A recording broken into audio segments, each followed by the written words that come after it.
yay, man.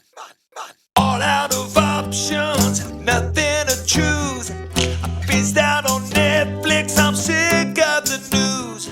I'd sign up to Sky, but I don't wanna pay. I've been on furlough since May. Never go and listen to a Cockney attitude. Ooh, breaking away. Got to find a better way. I'd rather watch Auf Wiedersehen again and listen to what these old men have to say. Hello, and welcome back to Auf Wiedersehen Again Podcast. And this is episode number 28, which revolves around season 3, episode 2, heavy metal. So, George, for the first time in what seems like a very, very long time, guten Tag. Guten Tag. It's been a while. It has. I was just saying to you there, I've like totally forgotten how to do this. So, yes. So here we are. We are back, and we are deeply, deeply apologetic to all our loyal listeners and watchers who have been sending us messages via the social medias. Yeah, there was a couple of concerned people. I did see that. Yeah, there was. I thought maybe we got COVID and dropped dead or something. Yeah. Which, I mean, in essence, you know what it does is it actually restored my faith in human nature, in the fact that we were actually, not just pissing into the wind. And the stuff that we were doing was actually being enjoyed by the general populace, the millions and millions and millions of loyal viewers and listeners. So, look, we are back with this episode. I am not going to promise that this is the return to guaranteed every Friday episodes. The unfortunate thing about it is I'm going to be totally honest, right? So we went back to work, both myself and George. We went back to work, and we were working outside of the home environment, which has put a bit of strain on time. But not only that, so these episodes are longer than previous episodes, and there is none of the script available on the internet. So on the previous episodes, there's a website called WikiQuotes, and on that website there was about a quarter of each script was already transcribed onto this document, so you could just download it, and it was like a quarter of the job was already done. Whereas that's not the case here. So not only are the episodes longer, but there's no little cheat code there to get some of the work done for you. So, to transcribe this episode, it takes 6 hours. It's not 6, maybe more. It's a good 6 hours. And it's not an entertaining 6 hours. You've got to pause and write it down and pause and write it down. So there is a lot of work that actually goes into this. But so if anyone, I bought a new bigger notebook. Oh, look at that! See, George, you're stepping up to the plate there, mate. Stepping up to the plate. Which I haven't used yet. I'll use for the next one. Longer episodes, bigger notebook. Yeah. So, if any of our loyal viewers and listeners would like a job, and I mean, when I say a job, I mean a voluntary job. It doesn't pay. Unpaid. We don't make any money whatsoever out of this podcast. Then you can apply via our email address, which is aufwiedersehenagain@gmail.com. And what we need someone to transcribe the episodes for us, whether that be, however you want to do it. If you can find the script somewhere, then brilliant. If not, like I say, do it. What I do is I sit there with my computer with the episode on, and I play the line, and then I write it down, and then I play, and then I pause, right, pause, right, pause, right, pause, right. And it's, like I say, it's a fairly in-depth process. So if any of our loyal readers, if any of our loyal watchers or listeners would like to become part of the podcast and have your name immortalized as part of the crew, then feel free to get in contact with us. But if you want to get in contact with us for any reason whatsoever, so you can tell us how glad you are that we're back, you can tell us how sick you are that we're back, which would be a bit silly because you're the one listening to it. You can tell us how fantastic either myself and or George are, and how brilliant George's little elf on the shelf, I think that is behind him. Yeah. Knitted by my mother. Both well, there you go. You improve. It's Christmas time. He's got his Santa and he's got his snowman there. If you want to give us anything at all, or like I say, just general abuse, please feel free to email us on Auf Wiedersehen Again @gmail.com. That's Auf Wiedersehen Again @gmail.com. Remember, we are available on all forms of social media. Well, the ones for adults anyway. Please follow us on Instagram @Auf Wiedersehen Again Podcast. That's Instagram @Auf Wiedersehen Again Podcast. Twitter @Auf Again. That's Twitter @Auf Again.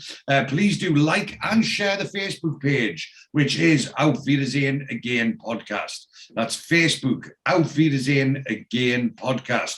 And please do subscribe to our YouTube channel, which is Auf Wiedersehen Again Podcast. So go onto YouTube, search Auf Wiedersehen Again Podcast, click on the page and click subscribe, and then click that bell. And what that will do is that will alert you to any new episodes that we may or may not be about to release at some point in the near future. But remember, we are also available on all good audio podcast platforms: Spotify, iTunes, Anchor, Google Podcast Breaker, and many, many more. And remember, it's written on the page here. It says here, new episodes are released every Friday. We know that's not true. So new episodes are going to be released as and when we can squeeze them in. But we are going to try and desperately do that. Yeah. But as always, our fantastic theme music is composed and performed by the guitar man, Mr. Lee Dosky. So please do like and subscribe. Well, we could be heading for another lockdown, so perhaps we'll be doing more regular episodes. Exactly. If we do head for another lockdown, then yes, that would be the case. I genuinely hope. I mean, there's part of me thinks, yeah, that'll be brilliant. And there's part of me thinks, no, that'll be rubbish. So we shall see. Also, remember our sponsors. As always, our Top Gun Tattooing of number 12, the Harris Arcade in Reading. Their website, topguntattoo.co.uk. Their number 01189 968 667. Now, our usual, what we would say is to contact Zach. However, Zach has left Top Gun Tattoo. What the hell happened there? He's a fucking prick, isn't he? So, anyway, so you'll have to contact the owner, who is my friend Glenn. So if you would like a discount on your tattoo, so Glenn probably doesn't know much about this because I've only spoke to Zach about it. Glenn don't know yet. But no, I mean, obviously he knows that we do it because it's his tattoo parlor. But what I'm saying is when I mentioned about the sponsorship, he went, just get Zach to do it. Yeah. So Zach knew all about it. So Glenn probably doesn't. Anyway, so if you would like a 20% discount of any tattoo, you need to contact the tattoo parlor, speak to Glenn Cousin, who is the owner of Top Gun Tattooing, and say that you are an avid listener to the podcast, and you need to use the code Hadaway and Shite Man. And if you use that, you will get your 20% discount off your tattoo. And don't forget, look at this, I'm forgetting all the really important stuff. Yeah. Hold on, where are we? It must be, here we go. And remember, free. Yes, that's free. Free Neville and Lottie tattoos for every single listener and watcher. So if you would like a free tattoo, that's it, 100% free and gratis, courtesy of us lads at Auf Wiedersehen Again Podcast, all you need to do is contact us at the email address aufwiedersehenagain@gmail.com, and we will take you into Top Gun Tattooing, and we will pay for and film you getting your Neville and Lottie tattoo. So George, we've had a bit of a break, as you know. How are you feeling about the Neville and Lottie tattoo these days? Oh yeah, it looks good. Yeah, it's still as eager as ever. Right, really excellent. Well, also, we I got a fantastic delivery from the one and only Mr. Graham Teasdale. Oh yeah, Mr. Teasdale has supplied us with many more prizes of original, genuine, signed copy pictures of the cast in various different guises. Good, yeah. So I actually just this week. So our previous winner of our previous giveaway was Mr. T from Twitter, and I actually just sent his prize out in the week. So nice. Last week. So he should be enjoying that right now. I actually did send him 2 of the fantastic genuine signed copies of the cast, as by way of apology for the delay in how long it took. So we'll save that one for next one. What's that? I'm just having a quick. Here we go. Right. So what we will do is, why don't we do this big giveaway competition? So the next giveaway competition is in keeping with this Series 3. It is a Series 3 signed, genuine signed picture copy of the stars of the episode. So it is the 6 and Wyman in Arizona. So if you would be interested in winning this genuine signed picture copy of the boys in Arizona, we will be running a new giveaway competition on our social medias. So what you need to do is you need to go to the social media channel. You need to follow the social media channel. So that's Twitter, Instagram, and Facebook. You need to follow the social media channel. You need to like the picture. You need to tag 3 friends in the picture and share that picture. So on Instagram, you need to share the story. On Twitter, you need to retweet. And on Facebook, you need to share it to your timeline. And we will then choose the relative winner in a few weeks' time. So that is all of the boring stuff out of the way once again. So, George, here we are. Once again, episode 28 of the of Auf Wiedersehen Pet, which is a Series 3, episode 2, and it is entitled Heavy Metal. So, just to recap slightly, the last time we were in Series 1, Oz faked his funeral, came back to life, got the lads together, gave them the idea of taking down the transporter bridge in Middlesbrough, and then punched a drug dealer. And that was good. Now, not only are we lucky enough to be here doing this episode, but we also have something very, very special that we are just about to cut in now. So this episode, we see the return of Rod, who is Oz's son. So the last time we saw Rod was on the quayside, and it was he was on the quayside in Newcastle, and Oz was putting him onto a bus before he went to Spain. Yeah. And he was a little boy, and he said, "Never forget your roots. Everywhere you go, son, you'll always be a Geordie." Then and you knew that was a bar across the road or something you used to go in. no, I used to work there. Oh, right. I used to work in the pub just over the road there. Yes. So anyway, we now see the return of Rod, who is played by none other than the amazing Mark Stobbart. Now, Mark Stobbart, who plays Rod Osbourne, has 30 credits on IMDb. A lot of stuff that was related to the Northeast.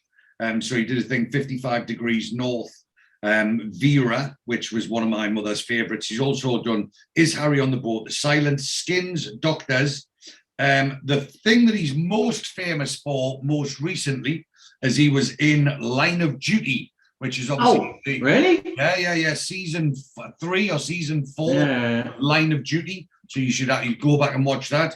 Again, absolutely fantastic. But most recently, the most recent thing on his IMDb, he was also in a film called Muscle.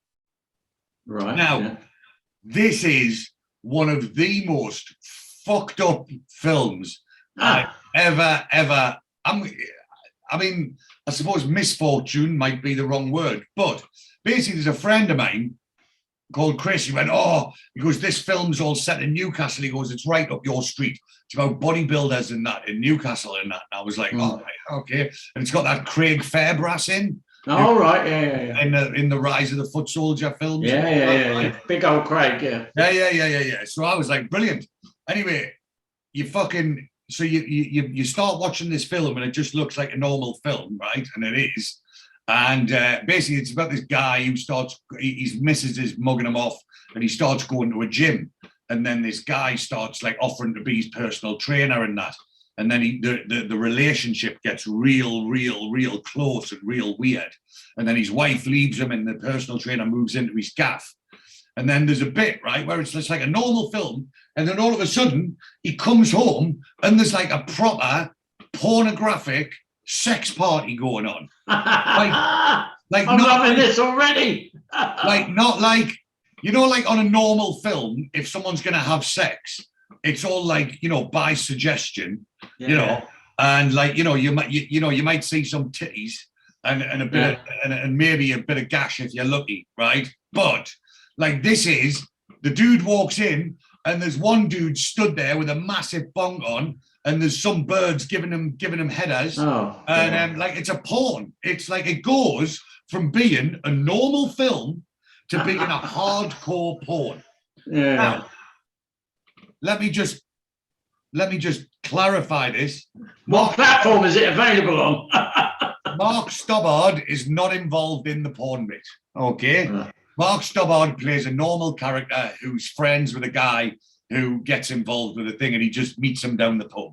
So that's there is no suggestion here that Mark Stobbart is going and getting himself involved in porn. But he probably watched the scenes being filmed. Yeah. Well, he said, there's actually, we talk about it in the thing, and he said, you can imagine him sitting down to watch it with his mother and that.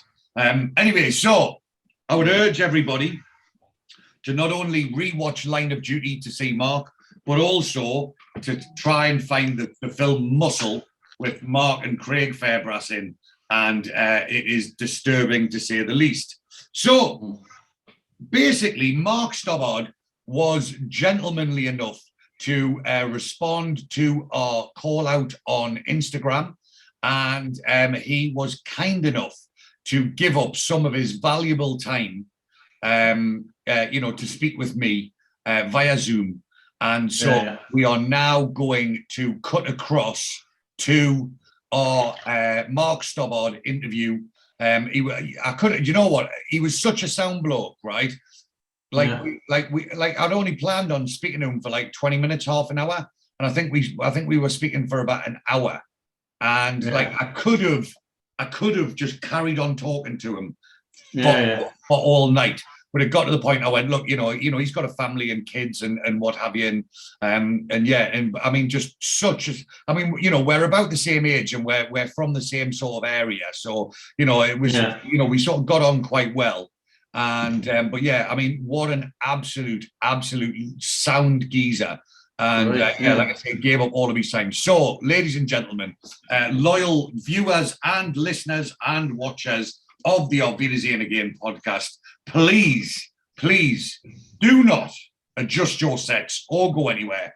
And please let us have a massive thanks to our special guest, Mr. Mark Stobbart, Rod number 2. So here we are, Auf Wiedersehen Again podcast, and we are welcoming to the show the fantastic Oz's son, Rod number 2, Mr. Mark Stobbart. So, Mark, I'm so grateful that you have given up your valuable time to have a chat with the podcast. So, first things first, mate. How's it going for you at the moment? Yeah, it's all good. It's getting busy. It's getting busier. So, yeah, because I mean, we had this arranged actually technically for yesterday, but you said that you had an audition crop up. Yeah. So is that what you're finding at the moment? Is that things are coming in a bit thick and fast at the moment now? It's all self tapes. It's finding somebody to do a self tape with. That's a problem. And my wife's from Cardiff, so asking her to do a New York accent is something that's beyond the realms. So it's last minute getting a mate to do a Zoom chat, record while you're doing a Zoom chat. And because it was so last minute, I can't learn the lines. So it's amazing. I mean, the technology now is just ridiculous. So, I mean, I know you shouldn't do this for an audition, but on Pages on iPhone, that if you put the script into Pages, you can get a presenter mode where the words scroll. All right. So you can just read. Yeah. Oh, yeah. So it saves you so much time if you're in a rush, which I was. And thank you for rearranging for tonight. Yeah, absolutely no problem whatsoever. So, obviously what we've tried to do is we are a lowly, small little podcast. Our numbers are in the hundreds, not in the thousands. But we've got, so far we've had Stan here, who was the writer on seasons 1 and 2. Yeah. And we, I don't know if you saw at all, that 4 weeks ago, I was back in Newcastle and we had the beautiful Leslie St. John, who was Vicky in season 2. And she came down to the not the Copthorne, what's the hotel down on the quayside? The Copthorne's just... You know the one where it used to be Martha's on the quayside, the one that's on the side? It'll come to me. I've been there loads of times. It's like built into the side of the cliff, and the lift, the reception's on the top floor. So you go in the front, you've got the lift that goes up and takes you to the top floor and if you go around the back where the entrance is, where the high level bridge is. I can't think what it is. It'll come to me and say, anyway, so she... what we did is I spoke to the hotel and they allocated us a quiet corner of the hotel, because I sent her a message like I did on Instagram. And I said, look, I said, we can do it on Zoom. And she went, well, I'm not very good with technology. I went, I'll come and meet you if you want. She went, that'll do. And then, she was, I'll tell you what, absolutely fantastic. She was, came down, spent time with us and that. So, and every episode that we've had, like a special guest on, the viewing figures have gone right through the roof. So we're expecting big things from you, mate. No pressure. Yeah, so it's going to drop now, isn't it? So, first things first, Mark, this may certainly not one. I know it's rude to potentially ask a young lady her age, but how old are you? Because it's difficult to find that information online. Is it? Yeah. Is it really? We've got no Wikipedia page, and your bio on IMDb does not reveal. And I found one website that said you're 35 to 40. 35 to 40? Well, no, I'm out of that now. 43, aren't I? 43. Yeah, so yeah, below me. I'm 44. I'm 45 next month. So yeah, you were born in Stockton. Stockton-on-Tees. Yeah, which as a Geordie, we'll not talk about that. But I'll tell you about. So when I remember being on. I mean, this is before social media, so obviously I did Auf Wiedersehen Pet, and I don't know whether I got cast because I wasn't a Geordie, because obviously he was from Spennymoor. Yeah. So. I mean, I was near as damn it with my Geordie accent at the time when I was 21. It was a bit more Mackham than it was Geordie. But I remember reading some reviews just saying his Geordie accent's terrible. But I knew that I was from Spennymoor, and I just thought, and I took it as a real. I was like, oh my God, maybe I'm just an understandable Geordie for the rest of the country. Somebody from Middlesbrough is an understandable Geordie. So it was a funny thing to sort of play that part, but be cast because I was maybe closer to where he grew up in the world of Auf Wiedersehen Pet than actually being Oz's son from Newcastle. So. Well, I mean, you see, it's funny you should say that. So I'm in the south. I'm assuming you're in the south as well. Yeah? I am, yes. Okay, and so there's guys like everyone I work with is a southerner basically. Yeah. And there was a guy today in the office. He was speaking to a client from Middlesbrough, and he's put the phone down. He's gone. He talks like you, Andy. I was like, he fucking doesn't. Yeah, exactly. That's exactly it. It's like I'm berated for my Geordie accent because I'm from Teesside, but you sort of go, well, no. There's only a small amount of people who'll know the difference. The rest of the world doesn't give a shit. Yeah. So. And I'm fully aware how much I do or don't sound like a Geordie. Yeah, I know. So I mean, there's a load of stuff that you've done. Like, we're not going to go through every single thing, but there's a couple of things that I wanted to talk about before we actually get on to the meat and potatoes of Auf Wiedersehen Pet. So, after Auf Wiedersehen Pet, you did Is Harry on the Boat? Jesus Christ! I remember the film. I never saw the TV series, but the film was that about like holiday reps and that all getting smashed. It was awful. I mean, I have no qualms in saying it was basically just teenage tits. It was awful. Oh my God. And it was a straight offer. I mean, because Auf Wiedersehen Pet was my first telly job. Yeah. And I got Auf Wiedersehen Pet basically based on the fact that I could sing. I mean, I went to drama school to sing. That was first and foremost. So when I went in and read, and then we got called back, we all got called back. And, it was quite a few of my mates and lads that I went on to work with in different Geordie dramas, Northeast dramas. And we were there was about 5 or 6 of us that went in for the recall. Tom Ellis, who's now Lucifer and God knows what. Darren Morfitt, who did Dog Soldiers, 55 Degrees North for me. We were all back for a recall for Auf Wiedersehen Pet. And it all started from me being able to sing. So when I went in and did my dusty turn, we all had to learn The Look of Love. And that's, I got offered it after that. So then we'll come back to that later.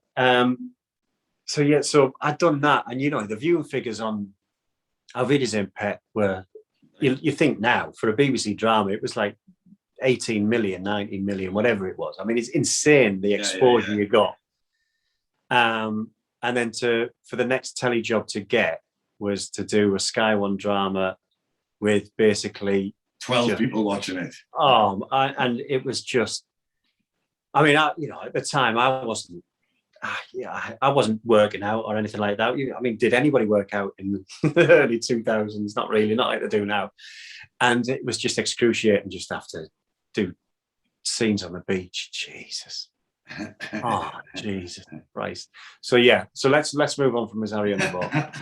And so you mentioned 55 Degrees North. I confess not watched it, but you did. How dare you? There's a box set out, 2-season box set. 14 episodes of that, I will look for that. However, the one thing that my mother, so I've got to say, my mother watches the podcast religiously, so big shout out to my mother. But my mother is a huge fan of yours, and that's nice. She is a huge fan of yours and a huge fan of Vera, and it's on like one of them Sky channels like every morning at like 10 o'clock. Yeah. And every time I'm staying at my mother's house in Newcastle, she's like, watch Vera. I'm like, I don't want to watch it, mother. And then she's like, well, Mark's on it. You got to watch it because you're going to speak to him and all that. So I spoke to her today and I said, look, I'm speaking to Mark. And she went, oh, well, ask him about Vera. So you've got to tell me, mother, about Vera. I originally went in to play I was up for her sidekick. And we got called back a couple of times for that. Didn't get it. David Leon got it. And so season after season, because what was the reason? There was reasons why I couldn't get seen for it. I was doing something else that conflicted with it. just sort of been a police drama. What the hell was it? Maybe it was The Silence. So anyway, year after year, it didn't quite work. And then I got offered the part in whichever series it was. And yeah, did that on a fish key, stinking on a fish key. That's what she said. She said you were stood on a fish key. Yeah. The sad thing, on a more serious note, the sad thing about, I mean, you look at the drama that's been set in the Northeast over the years, you know, it started with Auf Wiedersehen Pet, Spender, Crocodile Shoes. And then you had things like Our Friends in the North. I did 2 series on 55 Degrees North. There's a fire drama based in Middlesbrough. What was it called? I can't remember what that was called. But anyway, George Gently, I did George Gently. Then Vera got cast in, I think it was about 2007, maybe. So that was when it came. That was the last drama that was set in the Northeast. Really? And we're talking 14 years ago. That is a long time. And it's bollocks. Yeah. There's nothing commissioned that's based and set in the Northeast other than this crime drama that's really popular, that has done, I mean, what's it on now? Series 9, Series 10, and it's almost like that is the only thing now that is flying the flag for Northeast drama. And it's poor. I don't know. Have you ever considered getting a pen out and trying to write something? I have, yeah. And I've spoken to it. I mean, there's a couple of journalists I know that have got stories to tell from the Northeast. It's getting the time. I mean, yeah, it's something I'm doing. It's something I've got to do. But I've got 3 kids under 7. I was going to say, yeah, I mentioned it. It said online you got 3 kids, and you mentioned the kids. You know, you said, "Oh, I've got to get the kids to bed before we're doing it, before we speak." Yeah, so that was 3 the plan. kids under 7. I mean, like, I've got 1 kid. He's just turned 18, so like he's a fully grown geezer now. He's, you know, it's dead easy. But yeah, even having 1 was bad enough. Like having 3, that's got to be hard work. Yeah, but I bet it's easier for me to get my 3 to bed than it is yours. But actually, I'm lucky in the fact that he's one of these kids that you like. All he does is sit in his bedroom and play video games. It's like harder to get him out of his bedroom than it is to get him in there. So yeah, I'm very, very lucky that he's not one of these kids that's out on street corners and, you know, getting into trouble and he's absolutely good as gold. So yeah, I'm very, very lucky there. So then, I mean, you know, you mentioned about viewing figures and you mentioned about popular drama. You were basically on the most popular thing that's been on TV recently, which was The Line of Duty. So yeah, so tell us a little bit about that. How did that come about? Yeah, I mean, like you say, it is the closest. It's the closest thing viewing figure wise to the old days when you had 4 channels, 5 channels. I think Channel 5 had just come out when Auf Wiedersehen Pet came out. But I mean, even still, obviously you've got the catch-up figures with iPlayer and what have you. But for drama that is just a 1 episode a week drama, I think the last series got about 13-14 million, which is, you know, I mean, you look at the viewing figures for England. The viewing figures for the England games during the European Championships weren't as high as what Auf Wiedersehen Pet was getting when it came out. BBC One, which is insane. You think back to that. I mean, I remember getting on the tube after the episode of the episode that you're on now. What episode is it? Episode 2 of episode 2, yeah. Where you meet him in the bar, and then that's it until then the next episode. Yeah, when he comes to the club and sees you singing. So yeah, I remember getting on the tube in London after that aired, and it was. People staring at you like a unicorn. Oh my God, you wouldn't believe it. You wouldn't believe it. Now you can do any kind of drama. You know, you don't get looks like that from doing Line of Duty or any drama that was on. I remember I did a series called The Silence where I was playing the murderer, and after the last episode, and that had got decent figures, and it was revealed that it was me after a 4-part or whatever, and that got a couple of looks, but nothing like Auf Wiedersehen Pet. You know, the double takes you got because it was so big. Yeah. And people forget how big all those dramas were at that time. You know, up to about 2003, 2004. If you got a hit in this country, I mean, it was. I mean, I suppose it was maybe a little bit easier for you because I mean, you had done some acting before that.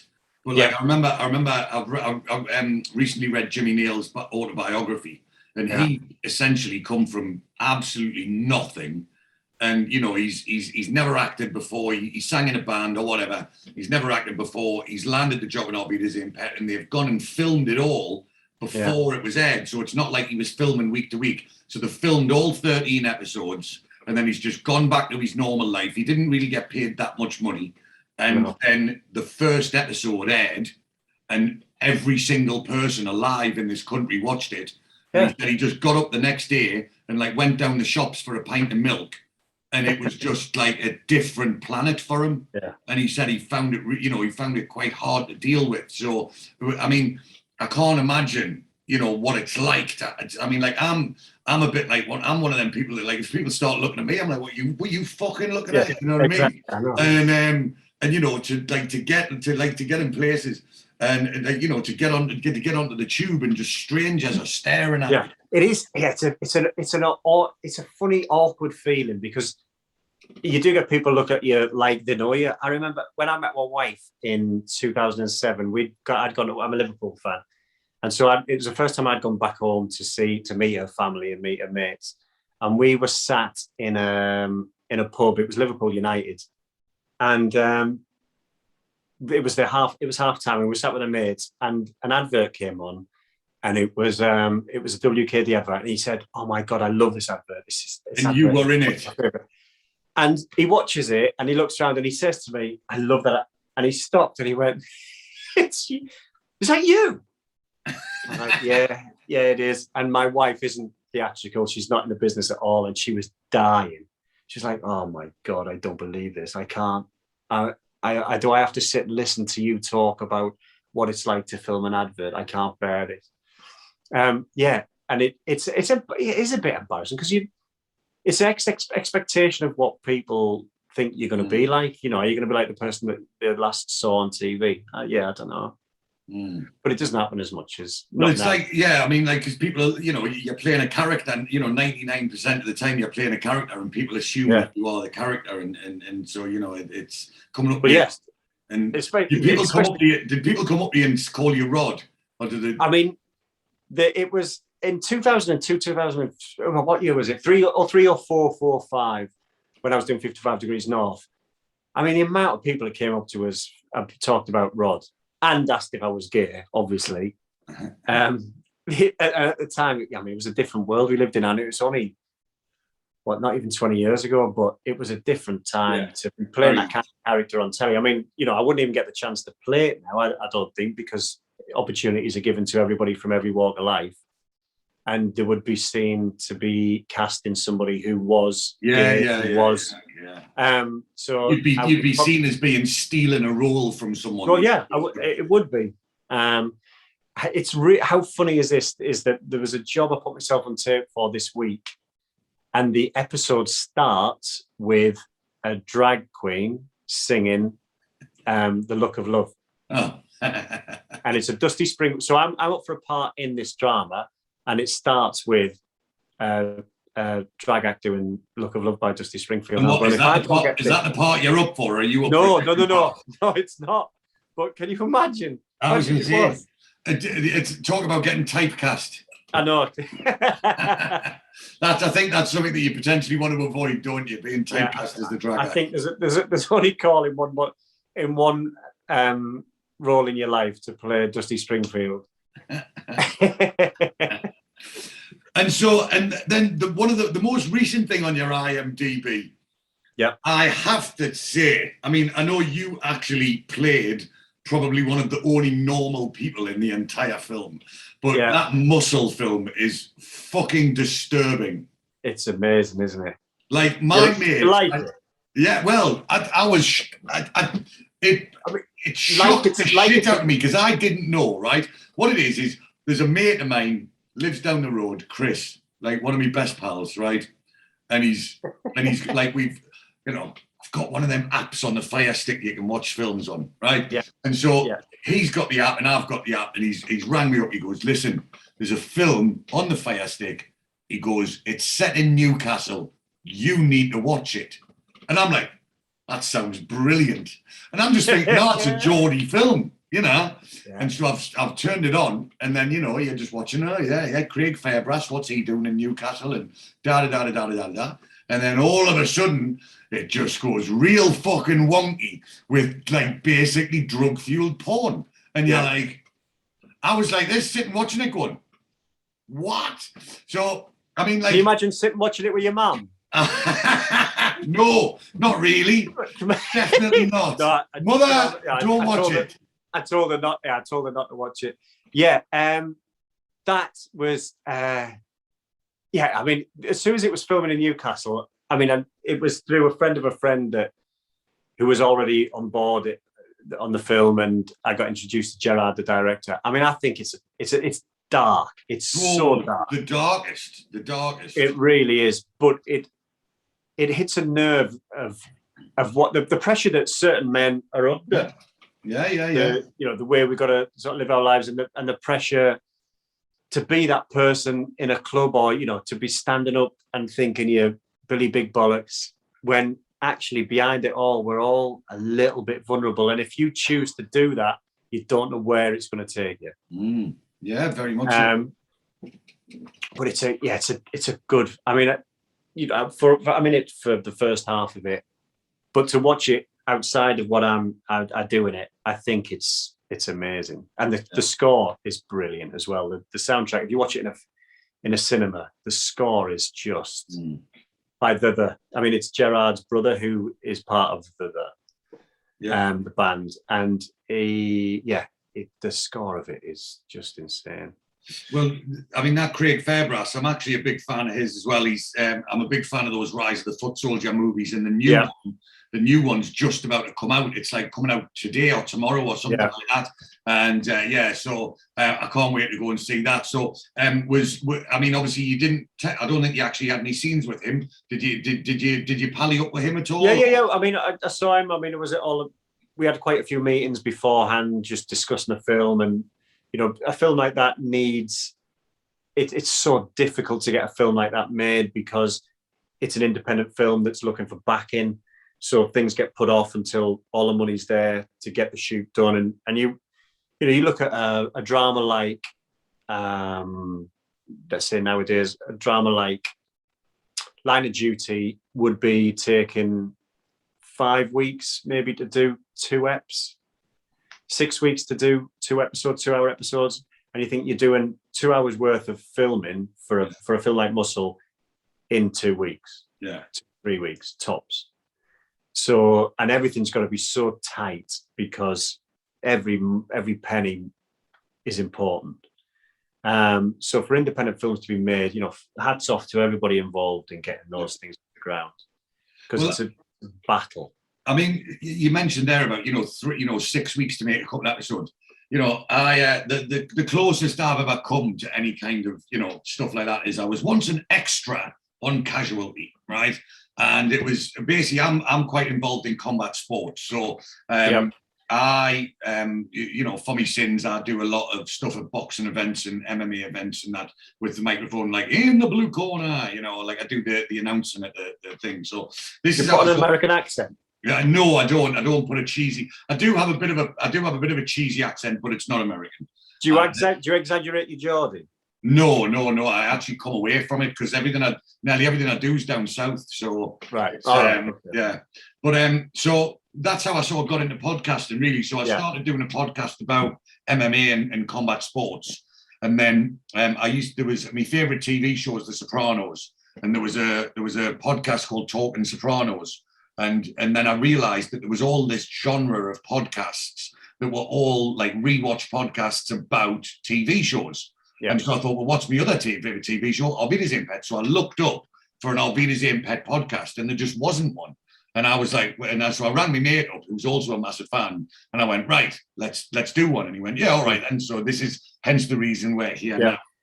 But so once there was an episode of Casualty that was about an MMA, like an MMA fighter getting hurt. And so it was all like they rented my mate's cage, and we all went down and we put the cage up, and we all got a job as extras on there.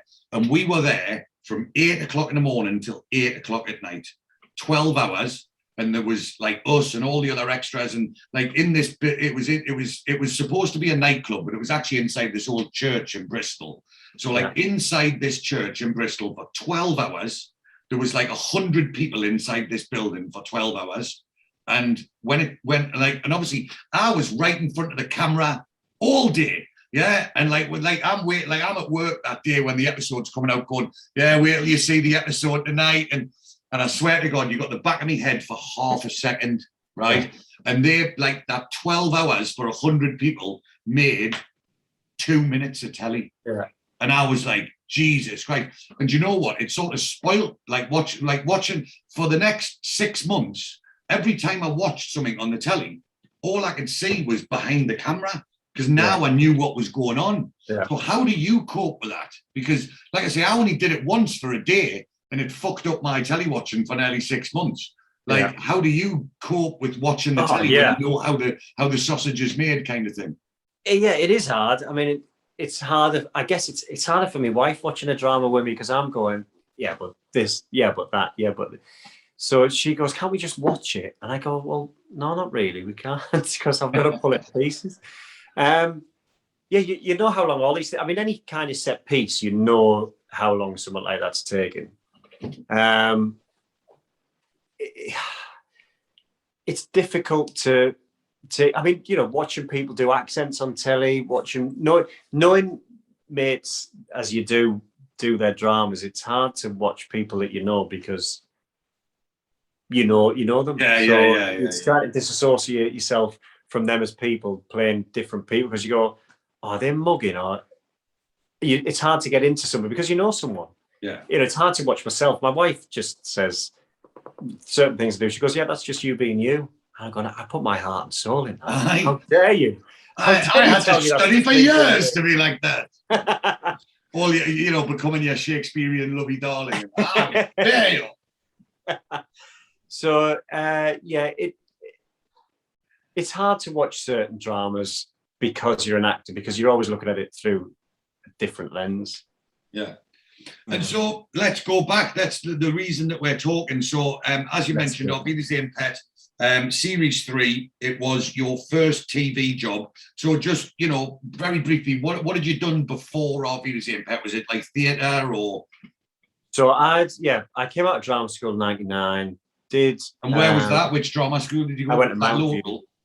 No, I went to Mount View in London. All right. So yeah, I left home at 18, went down to London, did 3 years doing acting and musical theatre. So I went into I went and did Lion Witch of the Wardrobe at the RSC, and I played a tree. I mean, you know, when somebody says the spear carrier third from the left, to play a tree and just stand there on stilts with your arms out, it's pathetic. Job's a job, Mark. And darling, it was at the RSC. I mean, please. I've been on stage at the RSC. Yeah. And I was covering one of the kids that are in Lion Witch Wardrobe. So then I left that, did a musical in the West End, and then it was through I was seeing a girl at the time who was doing quite a lot of drama on telly, and it was only through her that said, "Did you know the remake of Auf Wiedersehen Pet?" I went, "What? This is my family's life." You know, well, that was going to be a question.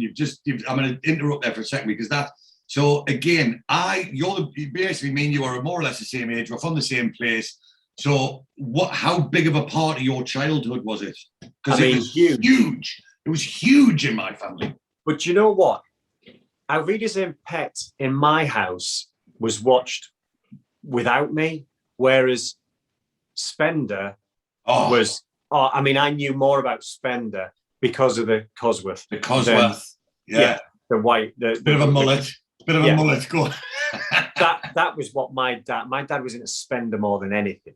Yeah. So obviously we knew about Auf Wiedersehen Pet, and it, the song was played in the car all the time. We had it on a tape. So I was obviously aware of it, very aware of it, but it wasn't religious like lots of other families. But I knew what it was, and I knew my dad loved it, and I knew my mum really enjoyed it as well. So when it came up, she said, they're casting it. I've got a mate that's up for Oz's son. I was like, I mean, if I can't get Oz's son with this nose, then I'm fucked. This is it. So I got in touch with my agent and I said, apparently I really said, Pet, the casting, they're looking for Jimmy Nail's son. And she said, well, leave it with me. I'll get in touch with them. And I said, just tell him I've got a big nose. I mean, he does look it from his spotlight photo, but just tell him I've got a big nose. I mean, I might only be 5'7", but you know, if they cut me from my shoulders, I'm the double of him. So anyway, I get back and I get the audition.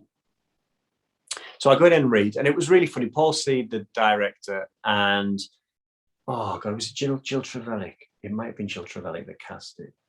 I can't remember. And I remember doing it, and I remember looking up from doing the scene and just seeing them two look at each other. And I thought, you know, I look like him. You know, I look like him. But you know, I'm short. But just forget about it. Maybe my mum was short. I can't remember. So then I got, as I said before, I got called back and we had to go into a studio to all sing a song. And that's when I saw Tom, and I knew Tom was up for it. And it's funny because and I knew this when we were filming, but Jimmy I think his sister got ill while they were casting it. And he was supposed to have last refusal he was supposed to have first refusal, not first refusal, but he had say on who was cast as his son. And I think because I wasn't as tall, I think he was more, his preference was to have Tom. But I can't swear about that. But when you read his autobiography, he does say about he had to go away and he didn't have as much input as he should have done on certain things in the job. So I remember I'd done the recall, I got offered the job, and I told a couple of mates who've done quite a bit of telly, and I said, I've been offered it. And they went, fuck off, have you? I went, I have. And I think there's a couple of them were just going, I can't, what do you mean? This is your first job. You can't get this on your first job. I just said, well, maybe it's my voice, darling. Maybe it's just my voice. And so I got offered it, and I turned up at the read through.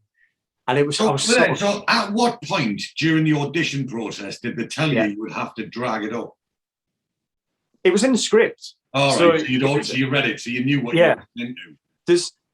I'd kept all the scripts. I give it to somebody who does a Auf Wiedersehen Pet, who's got the website. I don't know who it is, but I kept all my scripts. I just give them to him. I could have shown you them, but I don't have them anymore. And I did the singing, and it was about a week later, and you got the phone call just saying, yeah, you're doing it. We're gonna have to have fittings. I was gonna say, where did the dress come from? So I go in for fittings, and they're taking my measurements. I'm going, good luck to you lot getting a dress to fit me, because I've got 25-inch thighs and 30 inside leg. I mean, if you can find a dress to fit me, I'll keep it, because there'll never be a dress to fit me like that one that you've got. A beautiful little lilac dress. And I also remember that my shoes were from, I mean, again, different times. Nothing was accessible for men that dressed as women. So you had proper transvestite shops. And why don't they cater for men that want to dress as women? Absolutely brilliant. But why don't you cater for them and give them decent shoes to wear?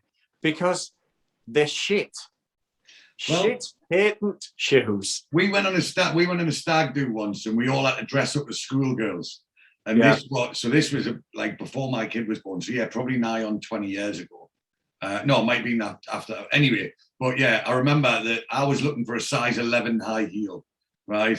And my mate rang me up one day. He went, Evans, the shop for the larger lady. And I was like, man. It's like you might as well be in a boot. For what? For the femininity in a shoe. At that time, they weren't catering, so they brought out these shoes, and I was like, Jesus Christ! They said you're gonna have to practice walking backwards.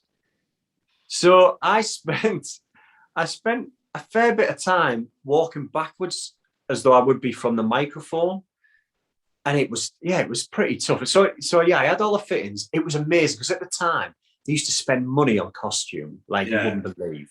Do you remember Duffer St. George? Do you remember? Yeah. They just spent a fortune on all my costumes. Yeah, because I remember that was the brand you were wearing when you were. Yeah, I remember that. And I had everything. I had stuff from Duffer St. George. I had stuff from. If I tell you what, if you want it, do you have any collectibles? from. I think I've still got the t-shirt. I've still got the t-shirt that I wore in Auf Wiedersehen Pet. Oh, really? Yeah. Well, I'll tell it? you what, right? Like, if you want, if you're happy to give it away, we'll offer it up for a prize on the podcast. Right. Let me double check that I've still got it. Because what we normally give away is like these photocopied signed pictures. Like that's the normal prize for the podcast. So like an actual genuine prop. And we also offer free. We also offer free Neville and Lottie tattoos. So there's my mate's a tattooist. So I said if anyone gets a Neville and Lottie tattoo, I'll pay for it. I know I've. It's the red one with the white pockets, and I know it's been kicking about, and I don't know whether I got rid of it or whether I've tucked it away because to give it away.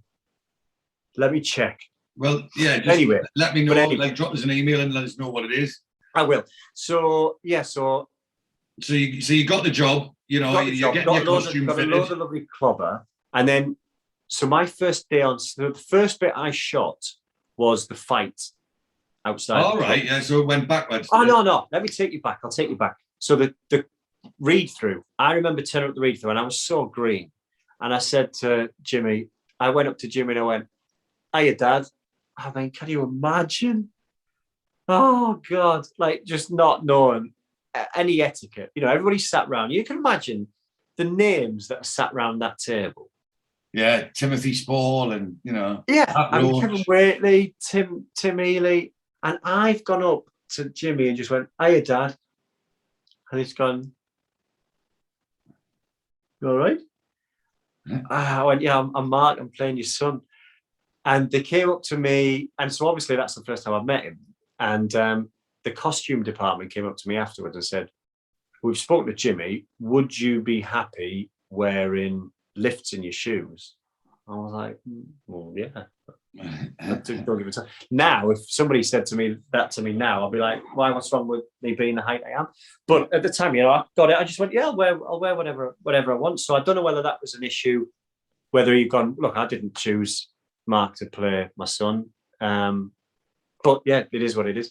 I mean, that's nothing against Jimmy. I get on really well with Jimmy. I've worked with him a couple of times since.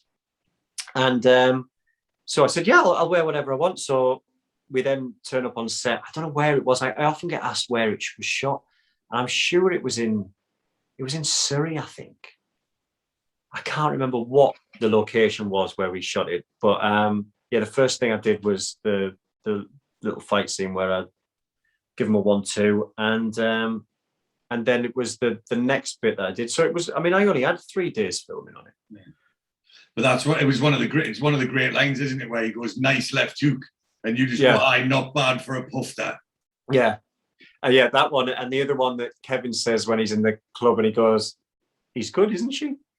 That is great. That's one of a great line as well. Well, and again, one of my all-time favorites is like when they're talking about you're not there. It's when they're in the minibus on the way back, and he goes, "There's never been a huckle in the Osbourne family," and that's a proper Geordie word. Like, there's nowhere else they'll use the word huckle for a gay person.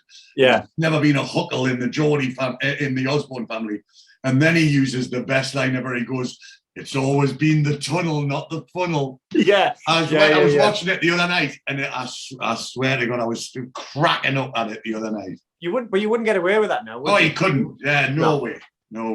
No, because they think there's an intent there, but at the time it was. Yeah, I don't know. It's hard. It's hard to sort of review it but yeah, I mean, it still makes me laugh.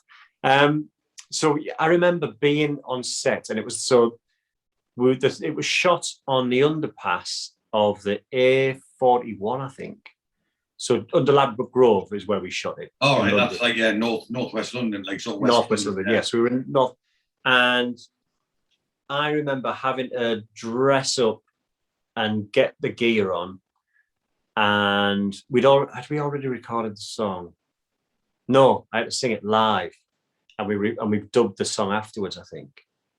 Yeah, we did. We dubbed. So I sang it live, obviously because I sing, and then because of sound, we had to record it post. Jimmy came down, and I mean, Jimmy's musicality is phenomenal. Yeah, he's a master, isn't he? It's taken for granted.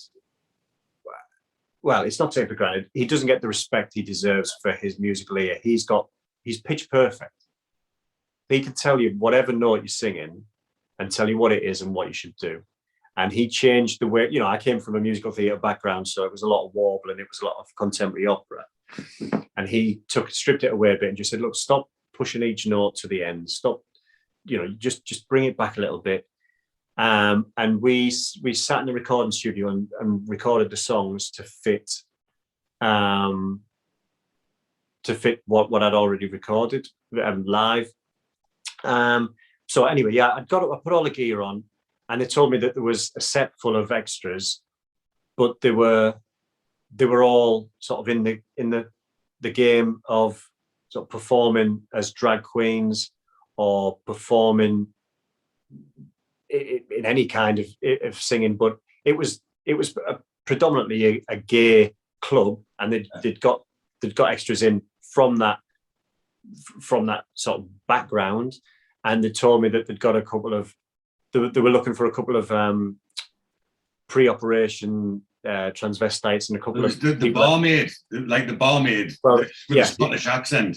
And it's never too late, love. Yeah. And so everybody that was in that scene was of the background of the character I was playing. So I shit myself. Yeah, well, you're going to be judged, aren't you? Yeah, and that was it. It wasn't like I was going out in front of lads that were from my background that played football all the way through their teens, that were from somewhere like Teesside. It was none of that, because I was from the area, and all my mates from home loved it. They thought it was amazing when it came out, and there was nobody taking a piss. It was like, this is fucking amazing. Well, from someone that, I'm one of them people, like, I am the least musical man alive. I can't sing, I can't play a musical instrument, I couldn't play a triangle in tune. Me, I'm absolutely tone deaf. And like, I've got, I would be one of them people on the X Factor that they bring back in the last series to like poke fun at. I'm terrible. Like, I know I'm bad. I know I can't sing. So, for someone like I've got a lot of respect for anybody that can sing, because I just can't do it. It doesn't matter how much I practiced, I'd never be able to do it. And, not only that though, for you to actually sing a woman's part in a woman's song is even more difficult. So, full respect. It was, because as I say, I shit myself, and I came out and I just said, I can't do it. I can't come out because of being judged, walking in this stuff that everybody out there can do. And you came out, and there's so many people watching, and they were all told to do what they were doing, but I came out and they're all looking at me like that. I'm like, fuck. And I said to the director, no, I'm struggling. So they got Jimmy down. And Jimmy said, look, it's all right. You've got this job because you were the best person to get the job. And he gives us a pep talk. I look back now and I absolutely die. The thought of speaking to Paul C, the director, and going, my first job, can you remember when I just froze before we shot it? And yet Jimmy was there. He came behind, because it was like doing a theatre performance in it. Because the curtain was closed, and I had to come out through the curtain, and in front of me are all these people are going, man, he's not as good as me, is he? And that's how I felt. They weren't necessarily doing that, but that's how I felt, because as an actor, I guess you judge yourself more than anybody. That's what I do, because I judge other people, I guess. And it's true. Really panicking. And so he came down and give us a pep talk, went out, and then I got used to it and doing the arms, and because I've done quite a bit of work on watching Dusty and stuff. But also, don't you think that maybe you weren't not putting your performance down, but do you think maybe you weren't supposed to be that good? If you're a good drag artist, you're not going to be performing in Spennymoor. No, if you're a good drag artist, you'll be somewhere good. Maybe that's why they cast not me. in a club in Spenny. Maybe that's why they cast me, because I'll tell you what, I give it my best. I give it everything I got, and maybe they went, yeah, his best is just Spennymoor. It's just what we want. It's just what we want. Bastard. So maybe, Rod's other. Do you know what the other thing I did?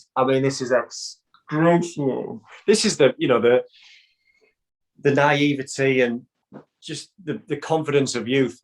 So after that series had shot, everybody gets a breakdown of everybody's agent or email addresses at the time. I don't think you'd get it as much now, but I remember emailing Ian LaFreniere and Dick Clement afterwards, just going, now I know it's going to Thailand. What better than to take Rod out there and to do a bit of his drag for the Ladyboys? And did you get a reply? Yeah. Sadly, Mark, that's a really good idea, but we've already got it written, and there's not got any scope for that at the moment. But all the best for the future. I was like, yeah. I mean, the thought of doing that now to a writer. How's about you include me for another series? Well, if you want to get them back, send me their email addresses and let me pester them to get them on here. Yeah, I would. God, if I could find all that paperwork. But yeah, can you imagine doing that now? God.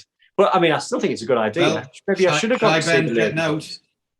Yeah. Yeah. You don't ask, you don't get. Yeah. Well, that's it, isn't it? I mean, that's life. So I remember doing bits of that, and